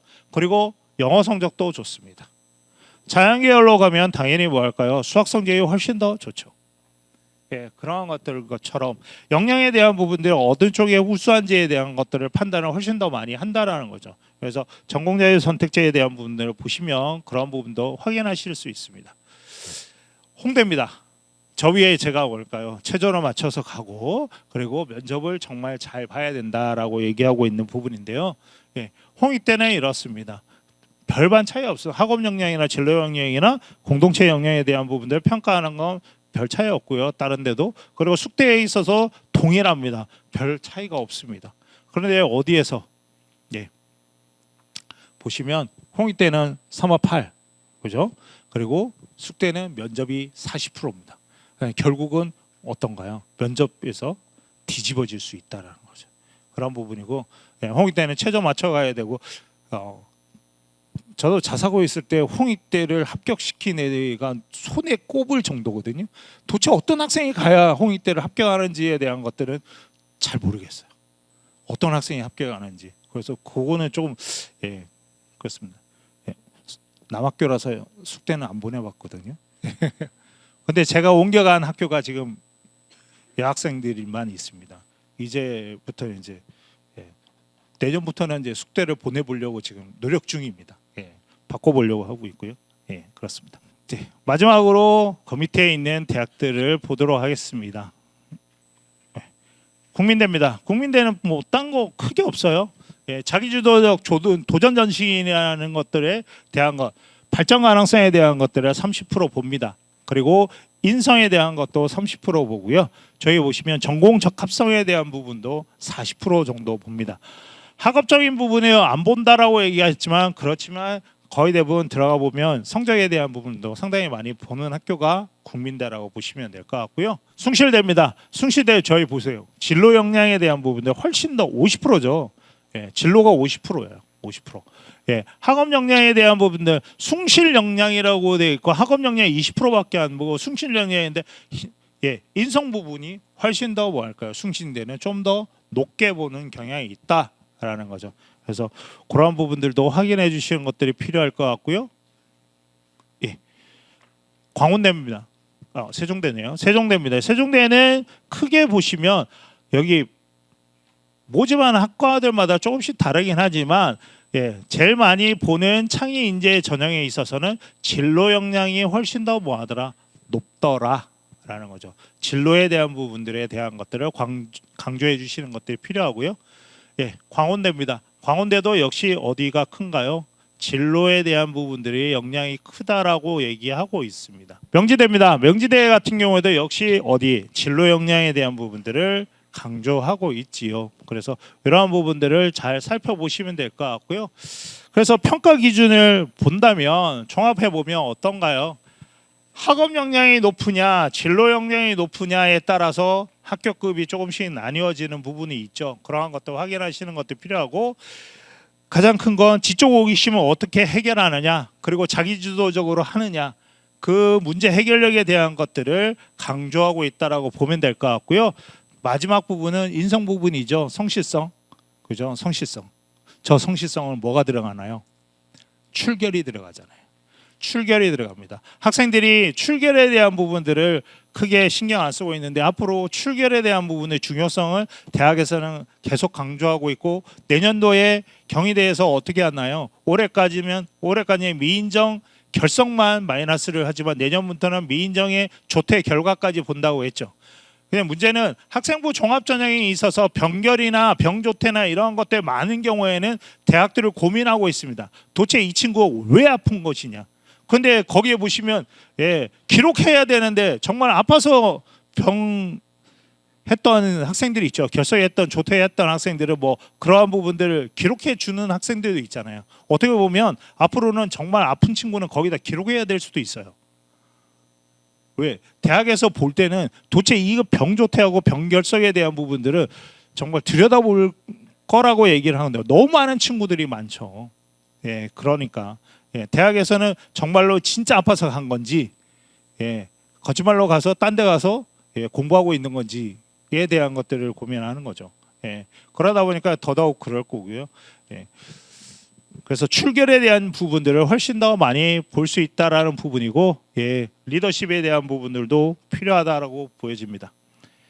경희대에서 이런 얘기를 했습니다. 학생부 기록에 대한 것들을 봤더니 뭐라고 했느냐, 볼 수 있는 것들이 적어지다 보니까 학생들에 있어 분별할 수 있는 부분들이 좀 적더라. 그리고 기록에 대한 상향 평준화가 되어지고 있다라는 얘기를 했었고요. 그리고 과목 이수에 대한 부분들이 영향력이 커져가지고 이러한 부분들, 그래서 진로에 대한 것들이 안 보이는 게 자랑이 될 수 없다. 학교 활동도 위축되고 성적만 남는다라고 했는데 학교 활동에 대한 부분들을 좀 더 풍성하게 만들어 주시는 것들이 필요하지 않을까 싶고요. 자연계열에 있어서는 교과 이수 단위에 따라서 잘 하고 있더라. 그리고 인문사역 부분에 있어서는 학과에서 원하는 과목들이 있습니다. 그러한 것들 제가 아까 동국 때 보셨잖아요. 그래서 그러한 과목들에 대한 것들을 학생들이 선택할 수 있도록 해주시는 것들이 필요할 것 같고, 그리고 학생의 관심, 진로 적성, 주도성이 잘 드러날 수 있도록 창의적 체험 활동에 대한 부분들이 변별력이 높더라라고 합니다. 대학에서 이제 얘기하면 어디 몇 학년 거부터 보십니까? 라고 하면 3학년 거부터 봅니다라고 얘기합니다. 왜냐하면 학생이 있어서 배움의 정도가 어떤가요? 제일 완성되어져 있는 게 3학년 거잖아요. 그러다 보니까 3학년 걸 먼저 보는데 뭐부터 보십니까? 당연히 어디부터 볼까요? 자율, 창의적 체험 활동에 있는 부분이에요. 자율 활동, 동아리 활동, 진로 활동 부분에 대한 것들을 봅니다. 그리고 관련되어 있는 학과에 대한 교과 세부 특기 사항을 보게 된다라고 얘기를 하고 있습니다. 그래서 그런 부분들을 좀 보시면 될 것 같고요. 학교 자율적 과정, 수업 유연화에 있어서의 부분들이 많아졌다라고 얘기하는데 이제 1학년 학생들이 저게 없어지잖아요. 그냥 어디에 기록할지에 대한 들 이제 고민을 해보셔야 될 것 같고, 교육 과정도 다양해졌고 공동 교육 과정에 대한 부분들은 많이 얘기하고 있습니다. 그래서 개인별 세부 특기 사항입니다. 2학년, 3학년 학생들은 보시면 어떻게 수업 유연화에 따른 학교 자율적인 활동에 대한 부분들을 기록할 수 있습니다. 뭐 제가 기록할 수 있다라고 하는 게 아니고 어디에 있습니까? 생활기록부 기재 요령이 아예 나와 있잖아요. 기록할 수 있다라고 나와 있는데 어디는 1학년 학생은 눈을 씻고 봐도 없어요. 항목이 사라졌습니다. 기록을 할 수가 없습니다. 그러면 과연 학교에서 이러한 부분들 어떻게 기록해 줄지에 대한 것들이 이제 고민을 좀 해보셔야 되지 않을까요? 물론 수업에 대한 부분들이, 왜냐하면 기말고사 끝나고 난 다음에 수업의 진도를 나간다는 건 가능할까요? 불가능하시잖아요. 그러면 뭔가를 대체해 주는 것들이 필요할 거라는 생각도 들고요. 그래서 여기 보시면 이제 수업 유연화에 대한 기록은 이렇게 해서 기록할 수 있습니다라고 기록의 근거에 대한 얘기를 하고 있습니다. 자율적 교육 활동을 통해서 세부 특기 능력에 기록할 수 있습니다. 이러한 것들을 얘기하고 있는데 이제 1학년은 이게 안 되다 보니까 그러면 어떻게 기록할지에 대한 고민을 한번 해본 거죠. 융합적 탐구 활동 그리고 교과 세부 특기에 대한 것들은 기록해야 되는데 그걸 할 수 없으니까 방법을 한번 찾아보시면 여기 보시면 학생의 학습, 행동, 인성 이러한 부분들에 대한 것들을 상시 관찰한 부분들에 대한 것들을 뭐 할 수 있다. 행발해서 기록할 수 있다라는 부분이죠. 인성적인 부분만 기록해 주는 것이 아니고 뭐에 대해서도 학습에 대한 부분들도 충분히 뭐 할 수 있다. 행발해서 기록해 줄 수 있다라는 거죠. 그러면 그러한 부분들에 대한 것들을 좀 고민해서 기록해 줄까에 대한 것들을 해보시는 것도 필요할 거고요. 여기 보시면 자치조, 학생 주도로 수행한 자율 탐구 활동에 대해서는 자율 활동에 지금 1학년이죠. 2학년 자율 자치 활동에 뭐 해줄 수 있다라는 겁니까? 기록해 줄 수 있다라는 거죠. 기록해 줄 수 있습니다. 근거가 있습니다. 그러니까 그런 부분들에 대한 것들을 고민하시고 이제는 기록할 부분에 대한 것들을 찾으셔야 되겠죠. 어떻게 기록할지에 대한 것들.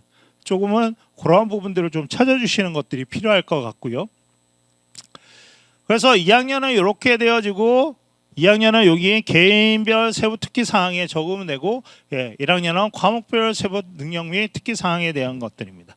문제는 2학년, 3학년 학생들도 저거를 기록해 주기 위해서 학교에서 프로그램을 잘 짜셔야 되겠죠. 연계할 수 있는 프로그램을 잘 짜시는 것들이 필요합니다. 그것을 짜야지만 어떻게 심도 있는 부분에 좀 깊이 있는 어떤 개인 세부 특기 사항이 나올 수 있습니다. 그래서 그러한 부분들을 좀 잘 학기 초에 짜시는 것들이 필요할 것 같습니다. 하나하나 항목별로 하나씩 좀 보도록 하겠습니다.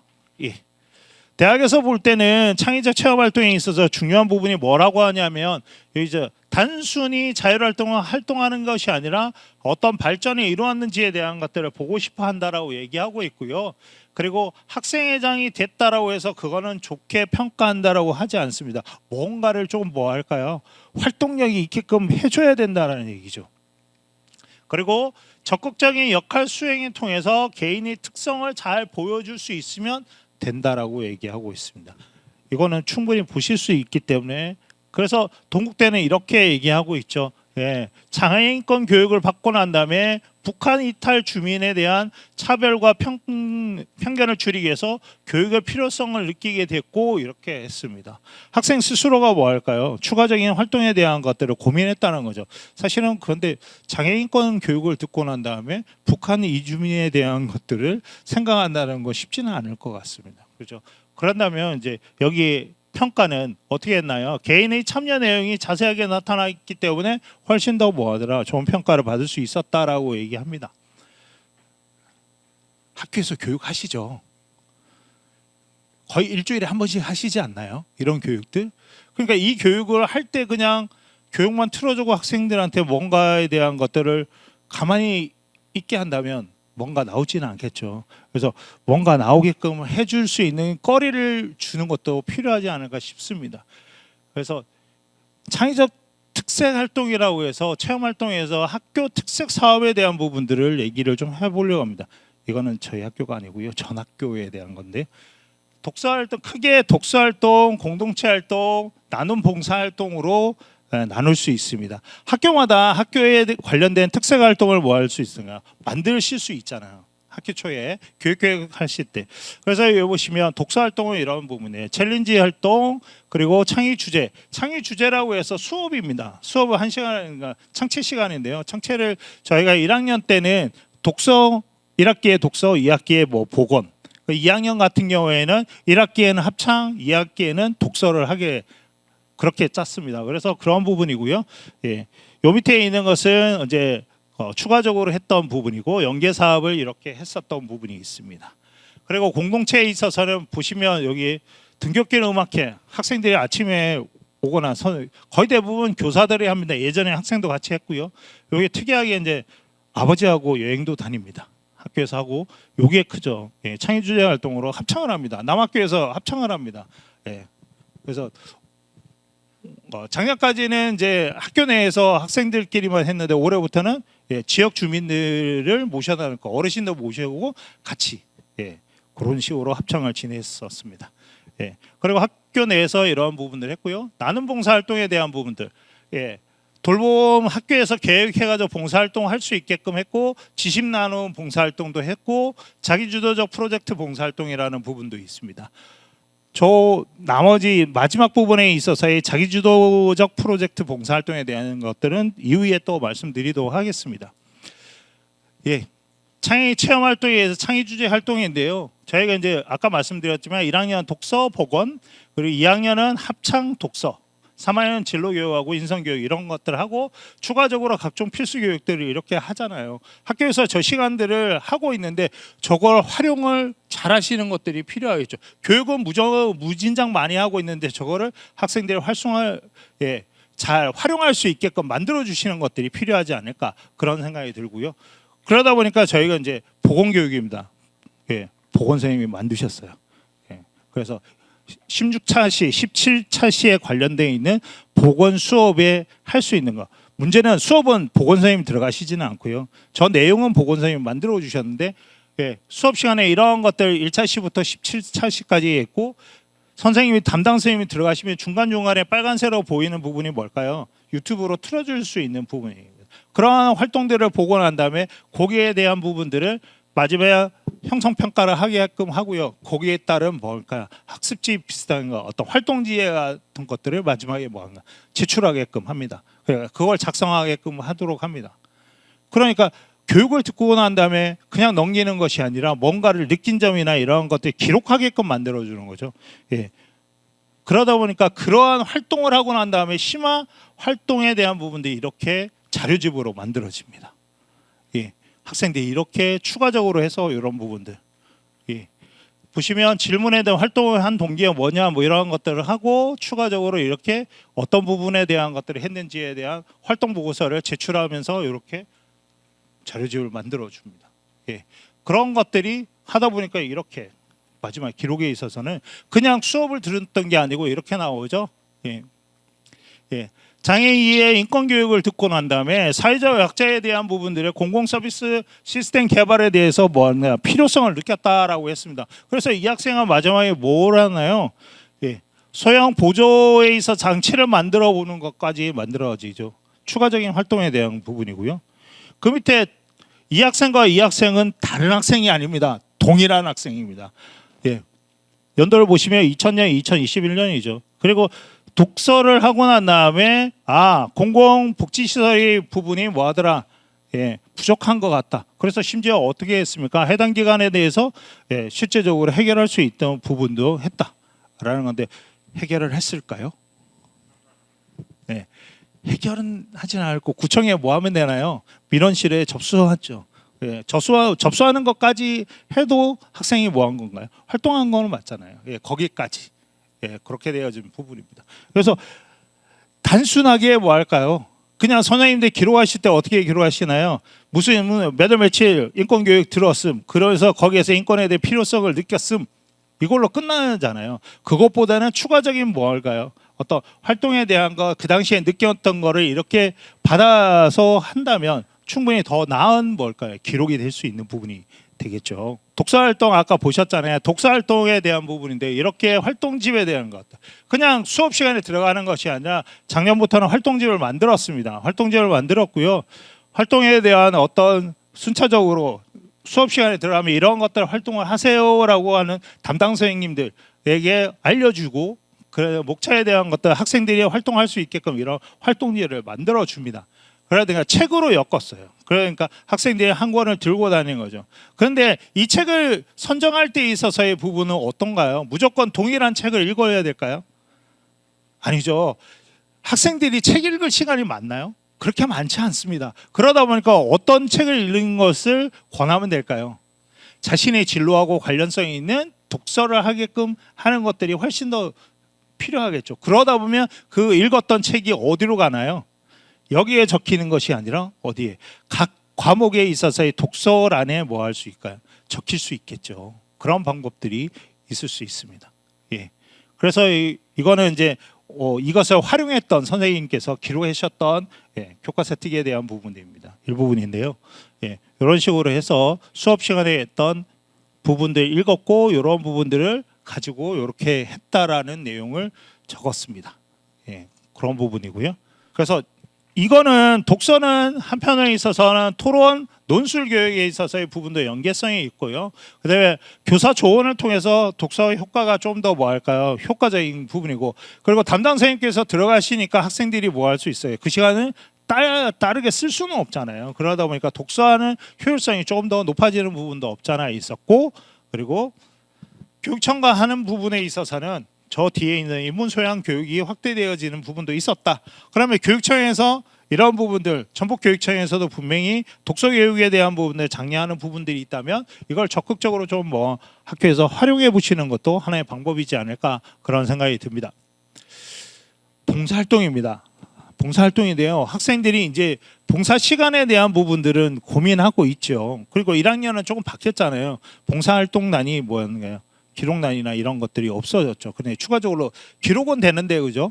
예, 그런 부분 어디 밑에 들어가 있습니까? 1학년은 동아리 활동 밑에 들어가 있죠. 지금 봉사 기록하는 것이 그렇게 박혀져 있는 부분인데, 추가적으로 여기 보시면 뭔가 창의적 체험 활동의 강령력을 연계해서 운영한 봉사 활동은 창의적 체험 활동 상황의 영역에 특기 사항을 입력할 수 있다라고 되어져 있습니다.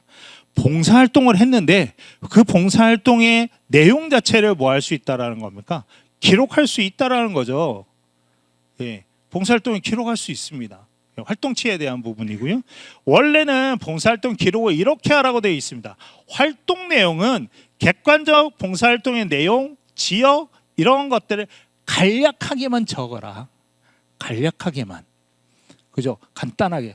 저러다 보니까 모 교육청에서는 봉사활동 활동란의 내용을 쓰는데 뭐 쓰레기 줍기라고 쓰지 않고 요양원에 가서 쓰레기를 주우면서 열심히 활동했음 뭐 이런 식으로 좀 거기에 몇 바이트 들어가시는 줄 아십니까? 봉사활동 내용에 많이 들어갑니다. 최대 거기 250바이트인가 정도 들어갑니다. 글자 수 꽤 많습니다. 엄청 많이 써요. 그러다 보니까. 근데 그게 꼭 그렇게 해야 될까요? 라는 거죠. 봉사활동은 좀 봉사활동처럼 뭐 하는 게 기록하는 게 낫겠죠. 그래서 봉사활동은 학교에서 뭐 해주시는 것들이 필요할까요? 학생들이 많은 분야에서 봉사를 하고 봉사 시간을 부여받을게끔 해주시는 것들이 필요하죠. 근데 저는 왜 이거 봉사활동을 가져왔을까요? 저희 주제가 뭔가요 지금? 학생부에 어떻게 하면 탐구 역량에 대한 부분들을 얘기하는 거죠. 그럼 봉사활동에서 무슨 탐구를 얘기하냐고 얘기하실 수 있어요. 그죠? 그래서 이겁니다. 자기주도적 프로젝트 봉사활동이라는 거. 뭐냐면 학교 내에서 계획을 하는 겁니다. 어떤 계획을 하냐면 주제에 대해서 탐구 활동을 하고 그것을 가지고 뭐 할 수 있다. 봉사활동을 할 수 있다라는 거죠. 만드실 수 있습니다. 앞쪽에 뭐 있었나요? 영역에서 뭐 할 수 있는데 기록할 수 있다라고 했잖아요. 그리고 봉사 시간도 뭐 하는 거예요? 부여할 수 있습니다. 학교에서 계획하면 충분히 했습니다. 여기는 작년에 저희가 했던 학생들에 대한 부분인데 여기 보시면 어르신, 지역 어르신을 위해서 하는 활동이었고요. 지역사회 봉사활동에 대한 부분은 직접적으로 학생들이 뭐 할까요? 나중에 어떤 탐구 활동을 하고 그것을 가지고 가서 지역사회 어르신들한테 봉사활동을 할 수 있는 거는 한계점이 있겠죠. 말벗대 해주고 뭐 하는 건데 거기 가기 전까지 학생들이 한번 갔다 오고 난 다음에 그 다음에 뭐 할까요? 왜 이번에 할아버지 할머님들이 이러한 부분들이 잘 안 됐을까에 대한 것들, 왜 홍이 없었을까에 대한 것들을 서로 갔다 오고 난 다음에 얘기하고 어떤 부분으로 다음에는 뭐 할까? 바꿔볼까에 대한 것들을 뭐 할까요? 의논하고 새로운 계획을 내는 겁니다. 그리고 난 다음에 다음에 봉사활동 갔을 때는 새로운 것들을 해보는 것들을 학생들이 진행했고요. 또 하나는 이겁니다. 과학관. 서울시립과학관하고 연계해가지고 학생들이 이런 부분들에 대한 주제를 가지고 뭘 탐구 활동을 하고 과학관에 오는 어린 친구들에게 뭐 해주는 겁니까? 설명해 주는 거죠. 설명해 주는 그런 시간들을 가져왔습니다. 그래서 그런 부분들을 가져서 이렇게 나왔습니다. 과학관에 갔던 친구들입니다. 체인지 메이커라는 프로그램을 통해서라고 그게 이제 활동명이 있었습니다. 활동명이 이렇게 해서 나중에 보시면 뭘까? 우리에게 보습이 중요한 이유를 주제로 강연을 했다라는 거죠. 학생들에게. 직접 3분짜리 강연을 실시하면서 애들이 오면 앞에 모아놓고 뭐니까 설명까지 했다라는 거. 충분히 뭐 할 수 있을까요? 탐구의 활동에 대한 부분들 충분히 뭐 할 수 나타낼 수 있는 부분들이 있잖아요. 그래서 이러한 부분들을 조금 학교에서 어떻게 학생들이 할 수 있게끔 고민해 주시고 열어주시는 것들도 필요하지 않을까 그런 생각이 듭니다. 동아리 활동입니다. 동아리 활동에 대한 것들은 서울과학의대 학생부 가이드북에 보시면 이렇게 나와 있거든요. 관심 분야에 대해서 구체적으로 확인할 수 있는 영역입니다 라는 건데 그런데 매년 어떨 수도 있습니까? 동아리 가입을 하는 데 있어서의 전공과 일치하지 않을 수도 있다라고 하죠. 우리 친구들이 동아리 가입 어떻게 하나요? 가위바위보 하시는 경우도 있죠. 저희 전 학교에서는 진짜 그랬어요. 선발 동아리가 따로 있었고요. 선발하는 동아리가 따로 있고 그 학기 초에 선발을 하고 나면 이제 나머지 동아리를 가야 되는데 그 나머지 동아리 중에서도 그냥 괜찮은 동아리가 있으면 그 동아리에는 많은 학생들이 가려고 합니다. 그러다 보면 결국은 뭐 할까요? 마지막에 자 가위바위보 하자. 그래서 가위바위보로 넣고 그러면 거기에 떨어진 학생들이 어떻게 되나요? 다음 연도는 내가 회장이 돼서 동아리를 만들겠다고 동아리 부서에 옵니다. 신청서 딱 내죠. 그렇게 해서 동아리가 엄청나게 많아졌습니다. 그래서 도저히 이건 안 되겠다. 줄이고 왜 담당 선생님이 안 계셔가지고 어떻게 할 수가 없는 상황이 벌어지잖아요. 그래서 그런 부분들을 줄이고 했었는데요.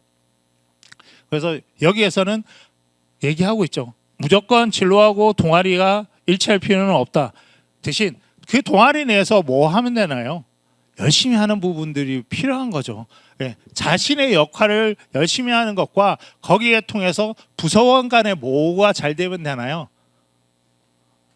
예, 의사 협력이 잘 되면 되죠. 의사소통과 협력이 잘 이루어지는 것, 그런 역할을 본인이 했다라고 충분히 나타낸다면, 예, 거기에서도 동아리에서는 나쁜 점수를 받는 것은 아니다라고 얘기를 하고 있습니다. 그래서 여기에서도 연대에서도 역시 문제 해결이나 구체적인 방법에 대한 것들을 얘기하고 있습니다. 이거는 받으신 책자에 다 있으시죠. 그렇기 때문에 굳이 설명 안 하고 넘어가도 될 것 같다는 생각이 들고요. 예, 역시 동아리 활동에서 동아리 부장이 아니었는데도 불구하고 적극적으로 하는 친구들이 있잖아요. 그런 친구들은 좀 잘 관찰하셔가지고 학생들 기록할 수 있게끔 해주시는 것도 좋은 방법이지 않을까, 그런 생각이 듭니다. 그리고 진로 활동입니다. 진로 활동에 있어서는 진로와 관련되어 있는 부분에 있어서의 제일 중요한 부분이죠. 그래서 여기에 도대체 몇 가지를 적어줘야 될지에 대한 것들을 고민을 많이 하십니다. 그죠? 몇 가지를 적어주는 게 제일 좋을까요? 학생들은 많이 적는 걸 좋아하고요. 네, 저 같은 경우는 그냥 2개만 적어라 라고 얘기를 하는데요. 주 2개를 적되 약간의 구체적인 과정에 대한 부분도 좀 넣고 거기서 느끼는 부분에 대한 것들을 좀 기록해라 라고 얘기는 하는 부분이 있는데, 예, 그래서 어느 게 정답이지는 않습니다. 정답은 없습니다. 하지만 학생에 있어서의 진로에 대한 부분들을 충분히 뭐 해줄 수 있는, 나타내줄 수 있는 부분을 기록해주면 좋지 않을까 싶고요. 여기에서도 진로 설정에 대한 수행한 노력과 활동의 태도의 변화에 대한 것들이 기록되면 좋겠다라고 얘기하고 있습니다. 여기도 진로 활동에 대한 부분이고요. 역시 진로 활동에 관한 경험 그리고 적극적으로 참여하는 모습에 대한 것들이 기록되어지면 훨씬 더 뭘까요? 좋은 역할을 한다라고 얘기하고 있습니다. 학교에서 진로 활동에 대한 부분들을 많이 할 수 있게끔 학교에서도 뭐 하나요? 진로 특강이나 이런 것들을 불러서 많이 하시잖아요. 학생들이 그냥 특강만 듣고 있으면 거기에 적히는 내용이 뭘까요? 뭐 어떤 진로 특강을 들었습니다라고 정도만 나오잖아요. 그러면 그 진로 특강을 듣고 난 다음에 뭐 할까요? 추가적인 활동이 필요하다고 보여집니다. 그래서 진로 특강에 있어서 궁금했던 점 아니면 내가 알고 있던 거와 다른 점, 이러한 것들을 찾아서 추가적으로 탐구 활동을 할 수 있게끔 만들어 주시고 얘기해 주시는 것들이 필요하지 않을까, 그런 생각이 들고요. 자율활동에서 제일 큰 건 뭘까요? 자치, 창체, 학교 특색 사업에 대해서 활용하는 것들이 필요하다고 생각합니다. 예, 구체적으로 여기서 언급하지 않았지만 저희 전 학교에 있어서의 부분은 또한 어떤 그 학생들이 특별한 또 학생들이 모여 있는 반이 있어요. 주말마다 나와서 실험도 하고 하는 학생들이 있어요. 그런 아까 과장님께서 얘기하시던 김제에서 선덕고등학교가 거기 많이 오던데 어떻게 된 거냐? 왜 전북에 계시는 분들은 이용을 안 하는데 왜 거기 자주 오느냐? 예, 매년 갑니다. 지금 몇 년째, 거의 한 10년 정도 된 것 같은데요. 김제에 있어서의 거기에 그 청소년 그 센터인데 거기 가서 뭐 하냐면 학생들이 2박 3일 동안 주구장창 실험하고 탐구 활동 보고서 쓰고 오거든요. 그 학생들이 있습니다. 그래서 영재반이라고 해서 저희가 영재반 20명씩 해서 60명의 학생이 영재반을 운영하고 있습니다. 아직까지. 예. 그리고 다양한 또 영재반 밑에 아카데미 반이라고 해서 또 학생들 한 또 60명 정도 또 운영하는 학생들이 또 있어요. 그 학생들이 뭐 하냐면 탐구 활동을 통해서 뭐 하니까요? 소논문 작성하고 가거든요. 3가지. 예. 그래서 내년부터는 그 아까 과장님께서 얘기하시는 내년부터는 거기를 잘 전북에 계신 선생님들도 많이 활용했으면 좋겠다라고 하는데 거기 계시는 분들이 거의 박사님들이세요. 그러니까 하다 보니까 저희 이전에 있던 학교에서는 어떻게 했냐면 박사님하고 이제 학생들이 논문에 있어서의 주제에 대한 것들을 정하면 박사님들이 방향성과 학교에 있을 때 어떠한 어떤 자료 탐구 이러한 것들을 기본적인 것들 해라, 그리고 난 다음에 오면 실험하고 그걸 통해서 탐구 보고서, 결과치에 대한 탐구 보고서를 작성합니다. 예, 그렇게 하고 합니다. 예, 그래서 거의 학생들이 2박 3일인데요. 예, 이틀 날 새고 갑니다. 예, 가면 하나만 쓰는 게 아니고 거의 2개 내지 3개 정도의 어떤 탐구 보고서를 작성하고 올라가거든요. 그게 다 어떻게 될까요? 나중에 탐구 활동에 대한 부분에 진로 활동의 어떤 역량에 대한 부분들도 거의 다 녹아나게끔 만들어지고 있습니다. 그러다 보니까 어떻게 할까요? 실제적으로 했고 탐구 활동에 대한 부분들이니까 퀄리티가 훨씬 더 뭐할까요? 높아지는 부분들이 없잖아 있죠. 예, 그런 것들을 좀 많이 확인하시는 부분들이 필요할 것 같고요. 동아리 활동에 있어서 가장 큰 건 지적 호기심이고요. 자기주도적으로 얼마나 했는지에 대한 것들을 보여주는 건 필요할 것 같고, 진로 활동에 대한 건 다양하죠. 교과 학습 내용에 있어서의 통합이고 심화이고 확장하는 과정이 필요한 것이 진로 활동입니다. 가장 기본적인 건 수업 시간에 뭐를 배웠는데 그걸 통해서 수업 시간에 다 해결하지 못한 걸 진로 활동에서 추가적으로 뭘까요? 탐구 활동에 하는 것들이 기록이 되어지면 좋을 것 같고요. 마지막으로 동아리 활동입니다. 누적 시간만 올리는 것이 좋을까요? 아니면 계획적으로 아까 얘기했던 그런 부분들에 추가적으로 할 수 있는 활동을 할 수 있도록 하는 것들이 좋을까요? 다 해야 되지 않을까 싶습니다. 그죠? 특기사항에 대한 부분을 간략하게 한번 보도록 할게요. 예. 딴 것보다는 대학에 있어서 기대하는 것은 인문은 인문학적인 부분이고 사회는 분석적인 사고 역량이 있으면 좋겠다. 과학은 뭐 할까요? 자연은 과학적 사고 역량이 있으면 좋겠다라고 얘기합니다. 이게 바로 뭔가 학생의 그 분야에 대한 역량을 보여주는 것들이 필요하다는 얘기고요. 한편에 있어서 교과의 핵심 역량과 성취 기준에 대한 것들을 가지고 작성을 해주면 좋겠다라는 거죠. 그래서 제가 앞쪽에 보여줬던 성취 기준에 대한 것들이 다시 회자되는 것이 바로 이 부분이다라고 생각하고요.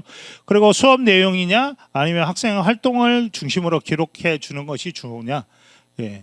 그래서 당연히 학생의 활동에 대한 부분들을 뭐 중심적으로 적어주시는 것들이 훨씬 더 좋다라고 보여집니다. 이거는 앞쪽에 보셨기 때문에 넘어가도록 하겠습니다. 그래서 교과 세부 능력에 있어서의 부분은 지원자가 성장 가능하고 잠재력을 보여주는 중요한 요소라고 평가를 하고 있습니다. 그래서 그러한 부분들에 대한 것들을 잘 관찰하셔가지고 기록해 주시는 것들이 필요할 것 같고요. 그리고 수업 시간에 배운 내용을 스스로 고민하고 심화 탐구하는 과정이 좋았다라고 이렇게 평가하고 있습니다. 한번 읽어보십시오. 어떤 학생일까요? 보시면 독서잖아요. 독서인데 어떤가요? 독서의 내용 중에서 그죠? 어떻게 보면 잘 연계됐다라고 볼 수 있나요? 좀 어렵죠. 독서인데 어려웠잖아요. 갑자기 경제가 나오고 뭐 이러다니까 칸트가 나오고 뭐 이러니까 어렵죠. 예. 보시면 공리주의의 경제에 있어서의 지향점으로서 적당가에 대한 논점을 해서 공리주의와 칸트에 대한 부분을 독서하고 읽어봤다. 그리고 그거에 대해서 뭐 했나요? 예. 공리주의와 칸트에서 얘기하는 부분을 비교 뭐 했나요? 분석하는 부분들이 있죠. 예. 그러다 보니까 상반된 관점을 해서 통합적으로 이해하는 능력과 자료 분석하는 이해 능력이 뭐하더라? 우수하더라라는 거죠. 그래서 저는 이렇게 평가를 해봤거든요. 비교 분석하는 내용에 학생의 역량을 잘 표현해주고 있다라고 얘기했는데 저 얘기는 제가 적은 건 아니에요. 물어봤어요. 사정관한테 어떠신가요? 그랬더니 이렇게 얘기해도 될까요? 그랬더니 예, 그렇게 얘기하셔도 될 것 같습니다라고 예, 확인 사살 받았던 거거든요. 그러면 이거는 어떨까요? 이 학생도 나쁘지는 않죠. 근데 앞에 학생하고 조금 차별적인 건 뭘까요? 앞에 학생은 좀 약간 뭐 할까요? 두 개를 비교 분석했다면 이 친구는 뭐 할까요? 그냥 그렇게 했네요 라는 거죠. 어떻게 살아가야 될지에 대한 고찰하는 살펴봤어요. 그러면 그 살펴본 거에 대해서 추가적으로 뭔가가 있어 나와야 되지 않을까요? 앞 친구처럼 약간은 그죠? 선생님께서 또 어떻게 평가해 주셨나요? 여러 방면에 재능이 있으며 논리적 사고로 세상을 바라보는 아이가 훗날 이를 성과가 기대된다라고 하셨습니다. 그렇죠? 예. 이렇게 써주시는 경우도 많이 있으시잖아요. 예. 어떤 학생이 더 우수한 학생일까요? 다 우수한 학생이거든요. 근데 평가자의 입장에서는 어떨까요? 약간 마지막 부분에 뭐 할까요? 조금 추상적인 평가에 대한 부분은 좀 뭐 해달라? 지향점 해달라는 거고요. 어떤 학생이 성적이 더 좋았을까요? 첫 번째 학생일까요? 두 번째 학생일까요? 어떤 학생일까요? 두 번째 학생이 전교 1등이고요. 두 번째 학생은 전교 1등입니다. 첫 번째 학생은요, 전교 3등입니다. 예. 어떻게 됐을까요? 예. 서울대를 지원했는데요. 성적이 좋다 보니까 두 번째 학생은 떨어졌고요. 첫 번째 학생은 붙었습니다. 예. 어떻게 기록이 되느냐에 따라서 조금 뭐 할까요? 물론 이거 하나만 가지고 붙고 떨어지고는 아니에요. 전반적인 내용을 봤을 때는 이 친구 두 번째 친구는 하나의 주제를 가지고 여러 가지의 어떤 부분들이 실험을 가지고 여러 가지 과목에서 다 나왔어요. 예, 그러다 보니까 돌려쓰기처럼 보여지는 경향이 좀 있긴 있었어요. 주제에 대한 부분들이. 예, 그러다 보니까 탐구력 자체가 첫 번째 학생보다 두 번째 학생이 훨씬 더 뭐하더라? 좋더라는 것들이 전반적으로 읽어보면 나옵니다. 예, 그런 부분들이 보여지더라고요. 예, 그래서 기록하실 때에 있어서의 부분을 학생들에 있어서 개별적으로 좀 차등적으로 기록해 주시고 학생의 우수성에 대한 것들은 꼭 뭐 해주시는 거, 언급해 주시는 것들이 필요합니다. 그게 바로 뭐가 될까요? 학생의 역량이 평가되는 것이니까 좋은 평가를 받을 수 있게끔 해주시는 것도 필요하다고 생각을 합니다. 그래서 좀 살펴봤잖아요. 이제 기록을 어떤 식으로 만들어주면 좋을까에 대한 방향성에 대한 것들을 한번 고민해봤습니다. 예, 서울대가 평가를 이렇게 하겠다라고 얘기했어요. 지금 창의적 사고, 정보 처리, 그리고 협력, 소통, 공동체에 대한 것들을 2022 개정교육과정은 가지고 있는데 서울대는 인재 선발을 지금까지 어떻게 하고 있었냐? 종합적 사고, 창의적, 지식탐구, 협력, 소통 이렇게 하고 있었는데 앞으로는 평가를 종합적 사고 역량, 창의적 탐구 역량, 공동체 역량에 대한 부분들을 하겠다라고 했고요. 이 종합적 사고 역량을 가지고 있느냐 없느냐에 대한 부분들은 추가적으로 뭐 할까요? 면접의 역량을 넓혀서 면접에서 뭐 할 거다? 질문할 거다라는 얘기를 하고 있습니다. 그게 뭐 탐침 질문이라고 하는데 추가적으로 계속 묻고 하는 것들을 하고요. 서울대 포럼이 내년도 1월 달에 하는데 오늘 신청하는 건데 1초 컷 마감이라고 그래서 지금 내년도 거 그렇게 하고 있는데 아마 서울대에서 그 얘기는 했어요. 탐침 질문에 대한 질문의 어떤 교육을 어떻게 시킬지에 대한 것들을 추가적으로 선생님들을 교육을 시키는 장을 만들겠다라고 했는데 아직까지 올해 없어요.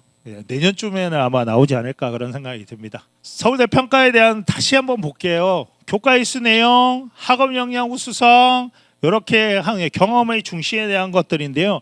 딴 것보다는 이거죠. 교육과정 성취 기준에 따른 학업의 성취 수준을 평가 근거로 하겠다. 학업 역량의 우수성에 대한 것들을 그렇게 하겠다라고 했고요.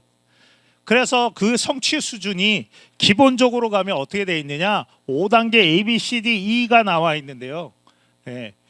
보시면 매우 우수한, 보통, 다소 제한된 수준이라고 하는데 C에 보시면 개념에 대한 이해와 지식 전이 수준이 보통이고 배운 지식의 일부를 맥락을 적용해서 연계된 기능을 수행하는 정도, 그리고 기대하는 가치와 태도 일부 조직화하고 실천 적용 범위가 보통이다라고 했는데 이게 서울대에서 얘기하는 것은 뭐냐면 학생들이 자료를 찾아와서 발표하는 수준 정도면 C라는 겁니다. 보통의 단계라고 하는 겁니다. C 단계밖에 되지 않는다. 그러면 서울대를 합격하려면 어떻게 해야 되냐? A하고 B 단계 이상으로 가야 된다라는 거죠. 자신이 배웠던 지식을 가지고 지식의 깊이를 가지고 다른 데 뭐 해봐야 된다. 적용할 수 있어야 된다라는 겁니다. 그거에 대한 얘기를 강조하고 있습니다. 그러면 그것에 대해 있는 깊이 있는 학습이라는 게 어떤 거냐라는 거죠. 깊이 있는 학습은 딴 게 아니고 뭐냐, 어떻게 학습했는지에 대한 것들이고요. 그것에 대해서 지식을 탐구하는 것이 지속성이 있느냐, 그거에 대한 내면화, 즉 자기 것으로 만들었느냐에 대한 부분이고, 그것이 또 한편으로는 뭘까, 수행평가하고 연계되었으면 좋겠다는 얘기를 하고 있습니다. 그러면서 단계별로 협력하고 공동체에 대해서 필요한 것들이 나오고 그것이 성취도와 수업 능력, 교과의 평가가 종합적으로 기록되어지면 좋겠다라고 어디에서 서울대에서 얘기했습니다. 예. 지역에 있는 교육청 가서 저 얘기를 했어요. 예. 그리고 깊이 있는 학습에 대한 것들은 벌써 서울대에서 포럼에서 얘기했던 부분입니다. 깊이 있는 학습에 대한 부분을 강조했습니다. 그러면 그 깊이 있는 학습에 있어서의 가장 큰 시발점은 뭐냐? 이겁니다. 독서입니다. 딴 건 아니고요. 독서. 탐구 활동에 있어서의 출발점입니다. 매우 중요하다고 합니다. 그래서 예전에 서울대에서 자소서를 받을 때 있어서 4번 문항이 뭐였습니까? 의미 있게 읽었던 책 3가지 쓰라는 거였죠. 그거에 대한 것들 아직까지 미련을 버리지 않고 있습니다. 서울대는. 그래서 독서에 대한 부분들을 추가적으로 계속 얘기하고 있는 겁니다. 그래서 독서에 대한 부분들을 강조해 주시는 것들이 필요하고요. 이거는 합격생 후기를 보시더라도 거의 대부분 뭐 할까요? 탐구 활동의 내용과 구조화하고 있다는 걸 알 수 있고, 그리고 독서량은 많이 읽는 거 좋긴 하지만 깊이 있는 거 이러한 것도 얼마나 읽어야 되는지 그런 것들은 없습니다. 그냥 수준에 대한 얘기는 하고 있지는 않아요. 그렇다라고 중학교 정도의 학생이 읽는 거는 원하지는 않겠죠. 약간의 깊이 있는 것들을 읽는 걸 좋아하는 것 같긴 했습니다. 그래서 우리가 이제 해야 되는 건 역량 중심의 기록을 좀 했으면 좋겠다라는 그 얘기를 하고 싶고요. 예, 그래서 교과세부는 학생 역량 중심으로 기록을 해주시면 좋을 것 같다. 그리고 역량이라는 것은 배우고 느낀 점이고 발표를 통해서 가진 역량이 기록되어지는 건 단순 발표 아니라는 거죠. 그걸 통해서 변화되어진 모습이나 추가적인 탐구 활동이나 이러한 것들이 이루어져야 된다는 얘기고요.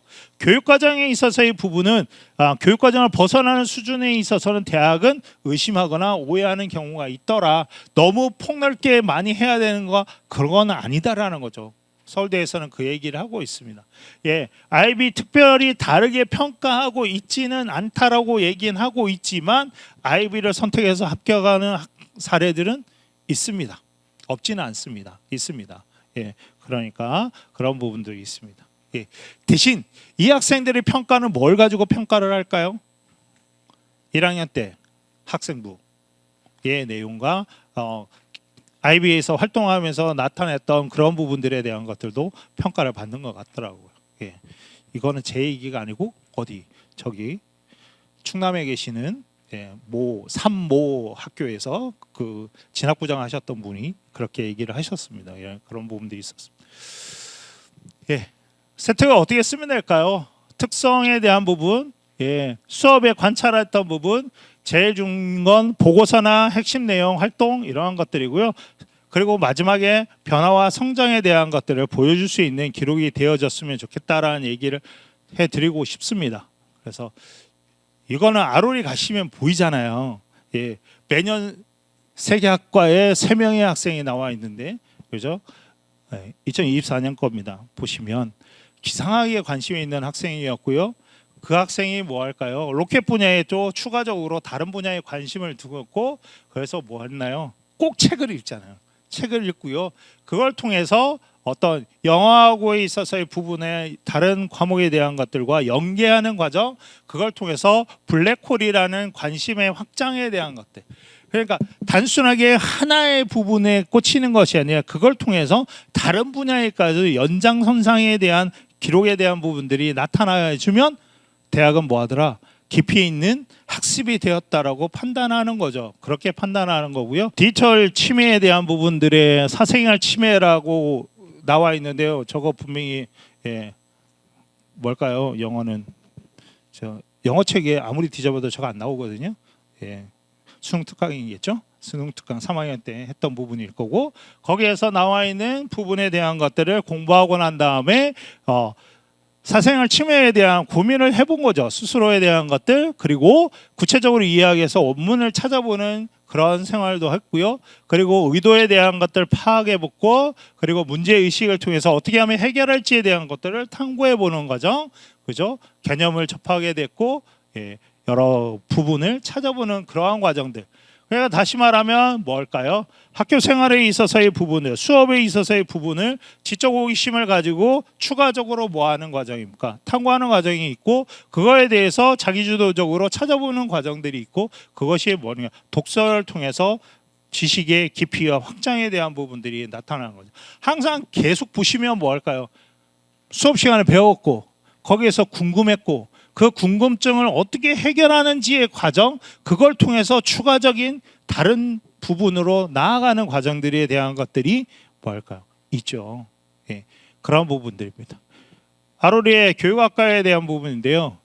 책임감. 아예 서울대는 책임감에 대한 부분들이 있었잖아요. 예, 책임감이 있는 학생이라고 아예 대놓고 써놨습니다. 책임감에 대한 것들, 그리고 다른 사람과 의사소통이 잘 되고 있더라. 그리고 난 다음에 중3 학생들을 위해서 이렇게 계획에는 창의성에 대한 부분들을 볼 수 있었고, 삼각비에 대한 독창성, 그리고 이러한 내용들을 지식 전달에는 사회적인 기여에 대한 부분들, 교육학과에서는 뭐 할까요? 필요한 부분들이죠. 그리고 서울대는 중요한 건 지식에 대한 부분을 뭐 하는가? 나눔에 대한 것들을 크게 뭐 하는가? 예, 플러스 알파에 대한 부분들을 고민하고 있습니다. 그러다 보니까 지식 나눔에 대한 것들도 학교 내에서 할 수 있잖아요. 멘토링이나 이러한 것들로 충분히 할 수 있는 부분이니까, 예, 이러한 것들을 할 수 있도록 장을 마련해 주시는 것도 좋지 않을까 싶습니다. 그래서 차별화에 대한 기록부는 탐구에 대한 것들은 동기가 있어야 되고 활동이 있어야 되고, 그거에 대해서 변화하거나 이러한 부분들의 평가에 대한 것들이 꼭 나타날 수 있도록 해주시고, 연속되어지는 부분이 좀 있으면 좋을 것 같다는 생각이 들고요. 그리고 키워드가 있어야 되겠죠. 학생부를 보게 되면 이 학생은 어디를 가려고 하는 학생인지에 대한 부분들이 충분히 나타나는 키워드가 보여줬으면 좋겠다라는 생각이 들고요. 한편에서는 교과의 심화 내용이 조화를 잘 이루면 좋겠다라는 얘기를 해주고 싶습니다. 그래서 학생부는 어떻게 설계를 해야 될까요? 설계할 수 있나요? 학생부요? 제가 저기 maybe 아마도라고 했죠. 그래서 뭘 통해서? 수행평가를 통해서 이제 해보자는 거죠. 근데 수행평가를 통해서 어떻게 하는지 한번 봅시다 라는 거죠. 학생부는 당연히 누가 쓰나요? 선생님들 쓰시는 거 맞아요. 그런데 쓸 거리는 누가 던져줄 수 있나요? 누가 던져줄 수 있나요? 학생이 하나요? 아니면 선생님이 하실 건가요? 그죠? 다 할 수 있을 거라고 생각을 합니다. 뭘 통해서? 수행평가를 통해서 한다면, 선생님들이 미리 수행평가에 대한 부분들을 잘 계획하신다면 쓸거리를 줄 수 있을 거고, 아니면 주제에 대한 것만 선생님이 던져주신다면 쓸거리를 만드는 건 누가? 학생이 만들 수도 있는 부분이죠. 그래서 학생이나 선생님이나 다 만들어 줄 수 있다고 생각을 합니다. 그래서 이게 뭐냐면 국어과 수행평가인데요. 그래서 3학년 때까지 어떤 수행평가의 내용이 이렇게 나와 있다고 한다면, 학생에 대한 부분들이 복제 딜레마 글쓰기, 창작 뭐 이런 식으로 해서 수행평가에 있는 부분들을 연계해서 뭐 할 수 있을까요? 학생들이 교과 세특에 들어갈 수 있는 부분들을 충분히 뭐 할 수 있을까요? 자기의 진로에 맞게끔 만들어갈 수 있는 부분이 있을 수 있지 않을까 싶습니다. 그래서 생명과학이나 이러한 인문학적 소양에 대한 부분들, 그리고 그렇다면 학문적인 부분에 대한 것들을 좀 더 업시킬 수 있는 부분도 있죠. 충분히 학생이 뭐 할 수 있나요? 계획할 수 있는 부분도 있다라는 겁니다. 이거 어떻게 하나요? 선생님들 수행평가에 대한 부분들은 공개되나요? 안 되나요? 학교 알림이 다 올라가 있는 거 아시죠? 학생이 뒤지면 다 나옵니다. 충분히 나오고요. 학생이 수행평가에 대한 부분들이 충분히 나와 있기 때문에 그거를 학생들이 뭐 할 수 있을까요? 저처럼 재단을 할 수 있습니다. 만들어낼 수 있다는 거죠. 충분히. 그런 부분에 대한 것들을 조금 뭐 하니까 얘기를 해주시는 것들이 필요하겠죠. 그렇습니다. 이게 과학과에 있어서의 수행평가였습니다. 거기 나와 있을 텐데요. 없나요? 죄송합니다. 그래서 이런 부분들이 있고요. 그러다 보니까 이렇게 이제 만약에 이제 학생이 기계공학과나 기획공학과를 가려고 한다, 아니면 자율주행차에 대한 관심이 있고 이런 부분들, 역학을 중심으로 해야 되겠다라는 부분들을 한다면, 과학과에서 이렇게 해서 어떤 주제에 대한 것들, 수행평가에 대한 것들을 쭉 뭐 할까요? 찾아낼 수는 있겠죠. 이렇게 해서 설계하면 되겠죠. 그런 부분들을 통해서 어떻게 이렇게 1학년 때는 이렇게, 2학년 때 이렇게 이런 것들을 조금 작성하고 2학년 때는 이렇게 하고 이런 식으로 만들어내면 충분히 뭐 할까요? 기록할 수 있겠죠. 물론 1학년 때부터 저걸 준비해서 오는 학생들이 있을까요? 없을 수 있어요. 선생님들께서 뭐 하니까요? 수행평가 이러한 부분이니까 나중에 이러한 부분에 대해서 뭐 하면 된다. 수행평가에 대한 부분들을 잘 준비해라. 아니면 어떤 탐구보고서를 나중에 낼 때 이런 것들 내봐라 라고 얘기하시면 어떨까 싶습니다. 그래서 이러한 것들이 있고요. 그러다 보니까 1학년 학생이 제가 아까 뭘 보였는데 스프레이의 원리에 대한 부분에 탐구 활동을 했고 이런 식으로 만들었다라는 건데요. 1학년 때 스프레이에 대한 부분을 했고요. 물리학에 있어서의 부분에 대한 것들을 보시면 파동에 대한 얘기를 하고 있고요. 평가를 보시면 1학년 때는 그냥 알게 됨 정도만 했지만 학년에 올라가서 평가하는 게 훨씬 더 뭐 할까요? 구체적으로 더 마지막에 이런 부분들도 만들어지는 부분들이 있죠. 그러니까 학생에 있어서의 능력치가 조금씩 학년에 올라가면 갈수록 뭐 한다? 발전하는 과정을 충분히 뭐 할 수도 있을까요? 볼 수도 있는 부분이고 3학년 때부터 본다면 와, 이 친구는 엄청 우수한 학생이었네 라는 것들을 가지고 2학년 때 다시 뭘 할까요? 물리원이나 이런 과학 과목들에 대한 것들을 또 살펴보겠죠. 그래서 이러한 부분들을 보시면 되지 않을까 싶습니다.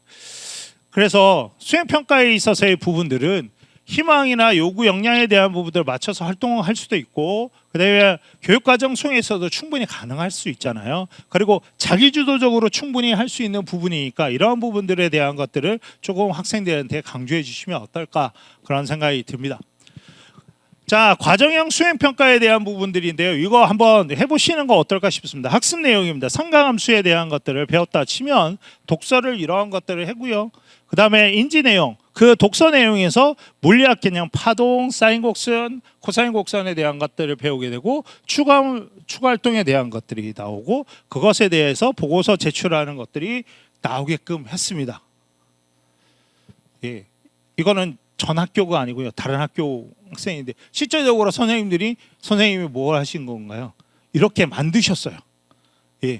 과정형으로 이렇게 하게끔. 그래서 나온 학생이 이런 겁니다. 이렇게 나왔어요. 상가함수에 대해서 배우고 이런 식으로 해서 추가적으로 활동하고 이러한 활동을 하게끔 만들었습니다라는 것들이죠. 이런 식으로 나올 수 있었습니다. 충분히 할 수 있습니다. 그러니까 어떤 부분에 있어서 수행평가를 짜실 때는 충분히 이러한 과정들에 대한 것들을 조금 해주시는 것도 필요하죠. 물론 앞쪽에 있던 학생들이 수행평가 여러 가지 있으니까 그거에 대한 것들을 고민하고 짜는 것도 한편에 맞지만 선생님들께서 매년 하실 때 이런 수행평가를 할 수 있게끔 만들어 주시는 것들도 학생이 좋은 학생부가 나올 수 있는 방법이지 않을까 그런 생각이 듭니다. 그래서 이러한 부분들의 기록의 근거에 대한 것도 어디 있는데요? 라고 하시면 여기에 또 나와 있죠. 기재 요령에 보시면 활동 중에서 교사와 지도하여 학생이 직접 기록하는 부분, 작성한 건 충분히 활용할 수 있습니다. 그 중에 5가지는 이렇게 되어 있습니다. 라는 거죠. 그게 뭡니까? 동료평가서, 자기평가서, 수행평가의 결과물, 소감문, 독하문인데 이거 자기평가서 제출하게끔 하시면 충분히 뭐 할 수 있을까요? 받아내실 수 있을 거라고 생각합니다. 그러면 이런 자기평가서에 대한 것 내용입니다. 1번 이렇게 적어주신다면 학생이 어떻게 할까요? 1번 관심 분야는 뭔데? 그러면 관심 분야 어디서 나왔는데? 교과서 어디에서 배웠던 부분입니다. 주제 발표는 선정한 동기는 뭔데? 발표 그러면 그룹으로 했다면 역할 멀고 준비 과정이죠.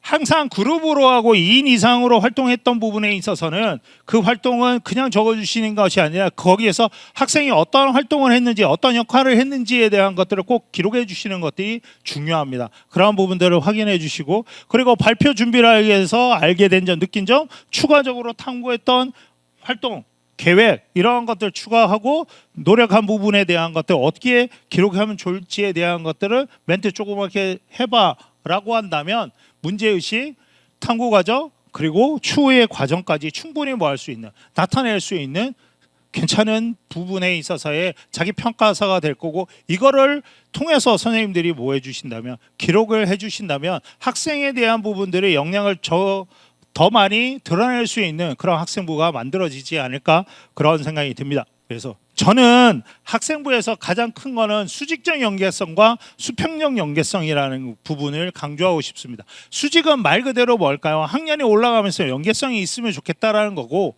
수평적 연계성에는 같은 학년 내에서 과목끼리 혹은 다른 활동들을 통해서 같이 연계하는 부분들이 있으면 좋겠다라는 그 얘기를 드리고 싶은데요.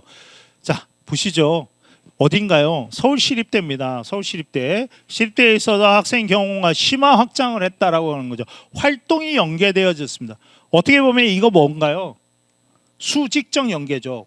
2학년하고 3학년이죠. 과목에 대한. 근데 이 학생은 뭐에 대한 것을 했나요? 환경 3학년 때 오전 파견 주제로 해서 했습니다. 테마 자체는 핵심 키포인트는 뭔가요? 환경이라는 게 보이죠. 환경이라는 겁니다. 그래서 이렇게 어디 사정관님께서 평가를 해주신 것 같습니다.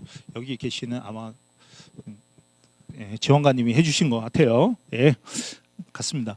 진로활동, 동아리 활동이죠. 그 역시 보시면 친환경 플라스틱에 대한 부분입니다.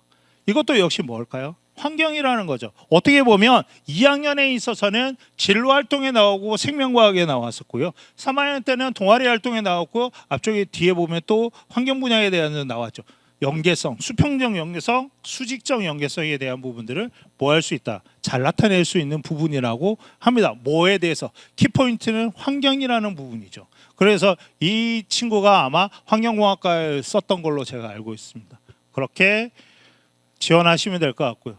이 친구는 다른 친구인데요. 보시면 2학년 때 보시면 뭘까요? 이 친구는 과즙주스에 대한 궁금증을 가지고서 과즙주스 내에 있어서의 부분에 대한 것들을 분석했고요. 그랬더니 2학년에 보시면 무슨 활동인가요? 진로 활동이죠. 아까는 동아리 활동이고 진로 활동이죠.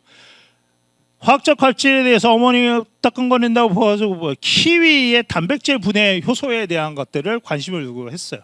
네, 이 친구는 2학년 때 보시면 거의 대부분 키포인트는 과일, 그리고 거기에 따른 효소입니다. 효소가 핵심이에요. 그래서 2학년 때 활동에 대한 부분들은 키위에서 단백질을 어떻게 녹인다는 것을, 그걸 가지고 뭐하니까 실험을 했어요. 실험했던 거고요. 그 실험에 대한 결과치가 나온 거고, 그리고 그것이 생명과학에 있어서의 부분에 보시면 물질대사의 효소에 대한 지적 호기심을 가지고 탐구 활동을 했다는 부분이 나오죠. 그래서 이 친구는 2학년 때 읽으면 뭘까요? 과일과 효소밖에 없었어요.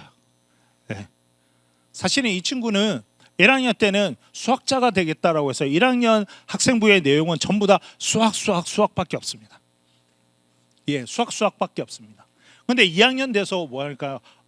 갑자기 의대를 가고 싶다라는 생각이 들어서 전부 다 생각을 지금 뭐 할까요? 바꿨어요.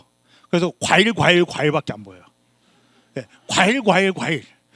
그래서 이 친구를 도대체 이 친구는 과일밖에 안 보이네? 라고 했습니다. 그래서 3학년 때는 이렇게 갑니다. 3학년 때 이렇게. 2학년 때 했던 과일의 효소가 단백질 분해에 어떻게 영향을 끼치는지에 관한 탐구 활동의 연장선상으로 효소가 신체에 미치는 영향이 어떤 식으로 이루어지는지에 대한 탐구 활동을 했습니다. 그래서 어떻게 보면 수평적이고요, 수직적 연계성에 대한 부분들, 물론 여기에서의 진로 활동만 나와 있는 게 아니라 생명 2에 대한 부분들도 그런 부분들이 나와 있습니다. 그러다 보니까 수평적 연계성과 수직적 연계성에 대한 부분들 충분히 뭐 할 수 있을까요? 나타낼 수 있죠. 그래서 이 친구는 어떻게 됐을까요? 의대를 갔습니다. 의대 갔습니다. 서울대 화생명공학과 합격하고요. 한림대 의대에 지금 가서 잘 다니고 있는 친구입니다. 그리고 마지막으로 제가 말씀드리고 싶은 건 이겁니다. 분석을 좀 하셔야 되는 부분도 필요합니다. 왜 붙었는지, 왜 떨어졌는지에 대한 것들도 좀 분석하는 것들이 필요하고요. 이거는 전 학교에서 하는 부분이에요. 한 달에 한 번 정도 공부방을 합니다. 같이 토론하고요. 뭐 전체 학생을 다 할 수는 없겠죠. 그래서 일부 학생들에 대한 것들을 하고요. 그리고 교과 담당 선생님도 같이 점검해 주는 것들이 필요합니다. 담임 선생님들께서 혼자만 하실 수 없고요. 교과 담당 선생님 혼자 할 수 없습니다. 왜? 이 친구가 과연 진로가 뭔지에 대한 것들을 모르는 부분이 있고요. 그리고 저는 영어 선생님입니다. 영어 선생님인데 제가 수학을 잘할까요? 잘 몰라요. 과학을 잘할까요? 잘 몰라요. 모든 것들이 이과 담당 선생님이 되면, 반이 되면 어떻게 될까요? 과학적 지식이 쏟아지는데 제가 어떻게 다 판단하고 분산할 수 있을까요? 못합니다. 그러려면 학교 내에 있어서 선생님들끼리 모여야 되는가, 협력하는 것들이 필요할 겁니다. 그런 부분, 물론 담임 선생님이기 때문에 찾아보는 것들이 있을 수는 있겠지만 모든 것들을 이해하지 못합니다. 그러니까 꼭 교과 담당 선생님하고 뭔가 의견을 교환하시는 것도 필요하다고 생각을 하고요. 예, 저거 매년 하거든요. 예. 이전 연도에는 2번씩 했는데요. 예, 한 5년 전까지는 2번씩 해서 1학기 한 번, 2학기 한 번 했거든요. 저 위에 있는 워크숍에서. 예, 요즘은 한 번만 합니다. 예, 그래서 상위 학생들에 대한 것들이 하고요. 저 끝에 있는 거 이거 필요하죠. 졸업한 학생들에 대한 것들이 왜 붙었는지 떨어졌는지에 대한 것들을 꼭 분석하는 작업들도 필요하실 겁니다. 그래서 왜 이전 연도에 합격한 학생들에 대한 것들을 분석해 보면 이러한 활동들이 있었기 때문에 이러한 활동들에 대한 것들이 강조점이 있다라고 한다면 충분히 뭐 할 수 있겠나. 비슷한 활동들이 있다면 합격할 수 있겠네에 대한 것들을 확인할 수 있잖아요. 그런 것들을 해주시면 될 것 같고요. 예, 이런 활동치에 대한 것들을 했었고요. 이건 보여드릴게요.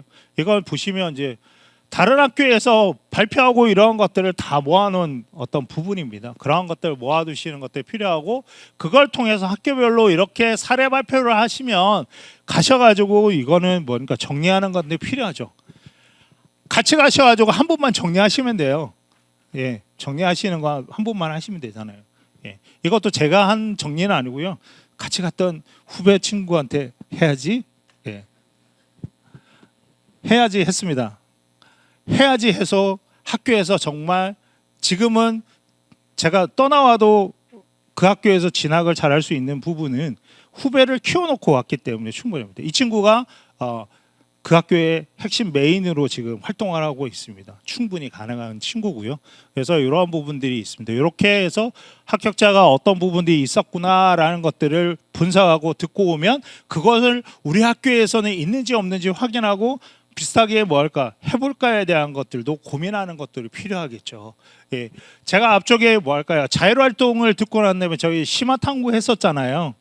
그 심화탐구한 거는 저도 다른 학교 가가지고 이런 걸 하고 있네 라고 해서 저희 후배들하고 같이 야 우리도 이런 거 해보면 어떨까라고 해서 만들어서 학생들을 연수시키고 그리고 난 다음에 만들었던 것입니다. 그러니까 충분히 이러한 과정들에 대한 것들은 해보시는 것들이 필요하지 않을까 싶고요. 이러한 것들이 있어서, 그리고 대학마다 어떻게 보면 학교 방문해서 오시는 경우가 잦나요?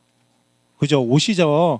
예, 기회가 있으실 때는 이러한 질문들을 막 하셔가지고요 정리해 주시는 것들도 좀 많은 도움이 됩니다. 그래서 그런 부분에 있어서 학교에서 뭐 하는가 해보자라는 것들을 해주시면 좋지 않을까 싶습니다. 주어진 환경에서 교육과정을 이수하는 게 제일 중요합니다. 예, 그런 부분이고요. 한편으로는 수행평가에 대한 것들을 계속 말씀드렸어요. 적극적으로 활용할 수 있도록 해주시는 거 필요하고요. 자주 상담하셔야 되고요. 그러다 보니까 늦게까지 남아 계시는 게 불편하실 수 있는데 어쨌든 학생을 기록하는 데 있어서는 학생하고 직접 뭐 하시는 것들이 대화하시는 것들이 필요하지 않을까 싶고요. 그래서 담임교사뿐만 아니라 담당 교사, 교과 담당 선생님하고도 의견을 많이 나눠주시는 것들이 필요하다고 생각을 합니다. 마무리하도록 하겠습니다. 내신이 가장 기본이라고 말씀드렸어요. 내신 해야 되고요. 그리고 전교과에 대한 부분도 마찬가지고 진로 관련해서 교과 탐구 활동에 있어서의 부분을 잘 돋보이게 해주시는 것들이 필요합니다. 그리고 한편으로는 학년 연결고리 그리고 그다음에 학과보다는 계열을 관련해서 활동을 적어주시는 게 필요하고 학교 특색 프로그램에 대한 것들을 다시 한번 고민해 보십시오. 학교에서 어떤 프로그램을 하고 있는데 그게 우리 학교의 학생부에 어떻게 녹아나고 있는지에 대한 것들을 고민하셔야 될 것 같습니다. 예, 그걸 필요할 것 같고 특징이 보이도록 기록해 주십사라고 말씀드렸고요. 그리고 자율활동에 대한 부분들은 어쨌든 3학년 1학기에는 뭐 행발이 안 가잖아요. 대학에 안 가기 때문에 자율활동 부분에 있어서 학생에 있어서의 어떤 부분들을 조금 자소서 비슷하게 작성해 주시는 것들이 필요하지 않을까 그런 생각이 들고요. 발표 토론 보고서에 대해서 가장 큰 거는 뭐해라 독서를 기반으로 해주시는 것들이 가장 중요하다고 말씀드리고 싶습니다. 여기까지 말씀드리겠습니다. 감사합니다.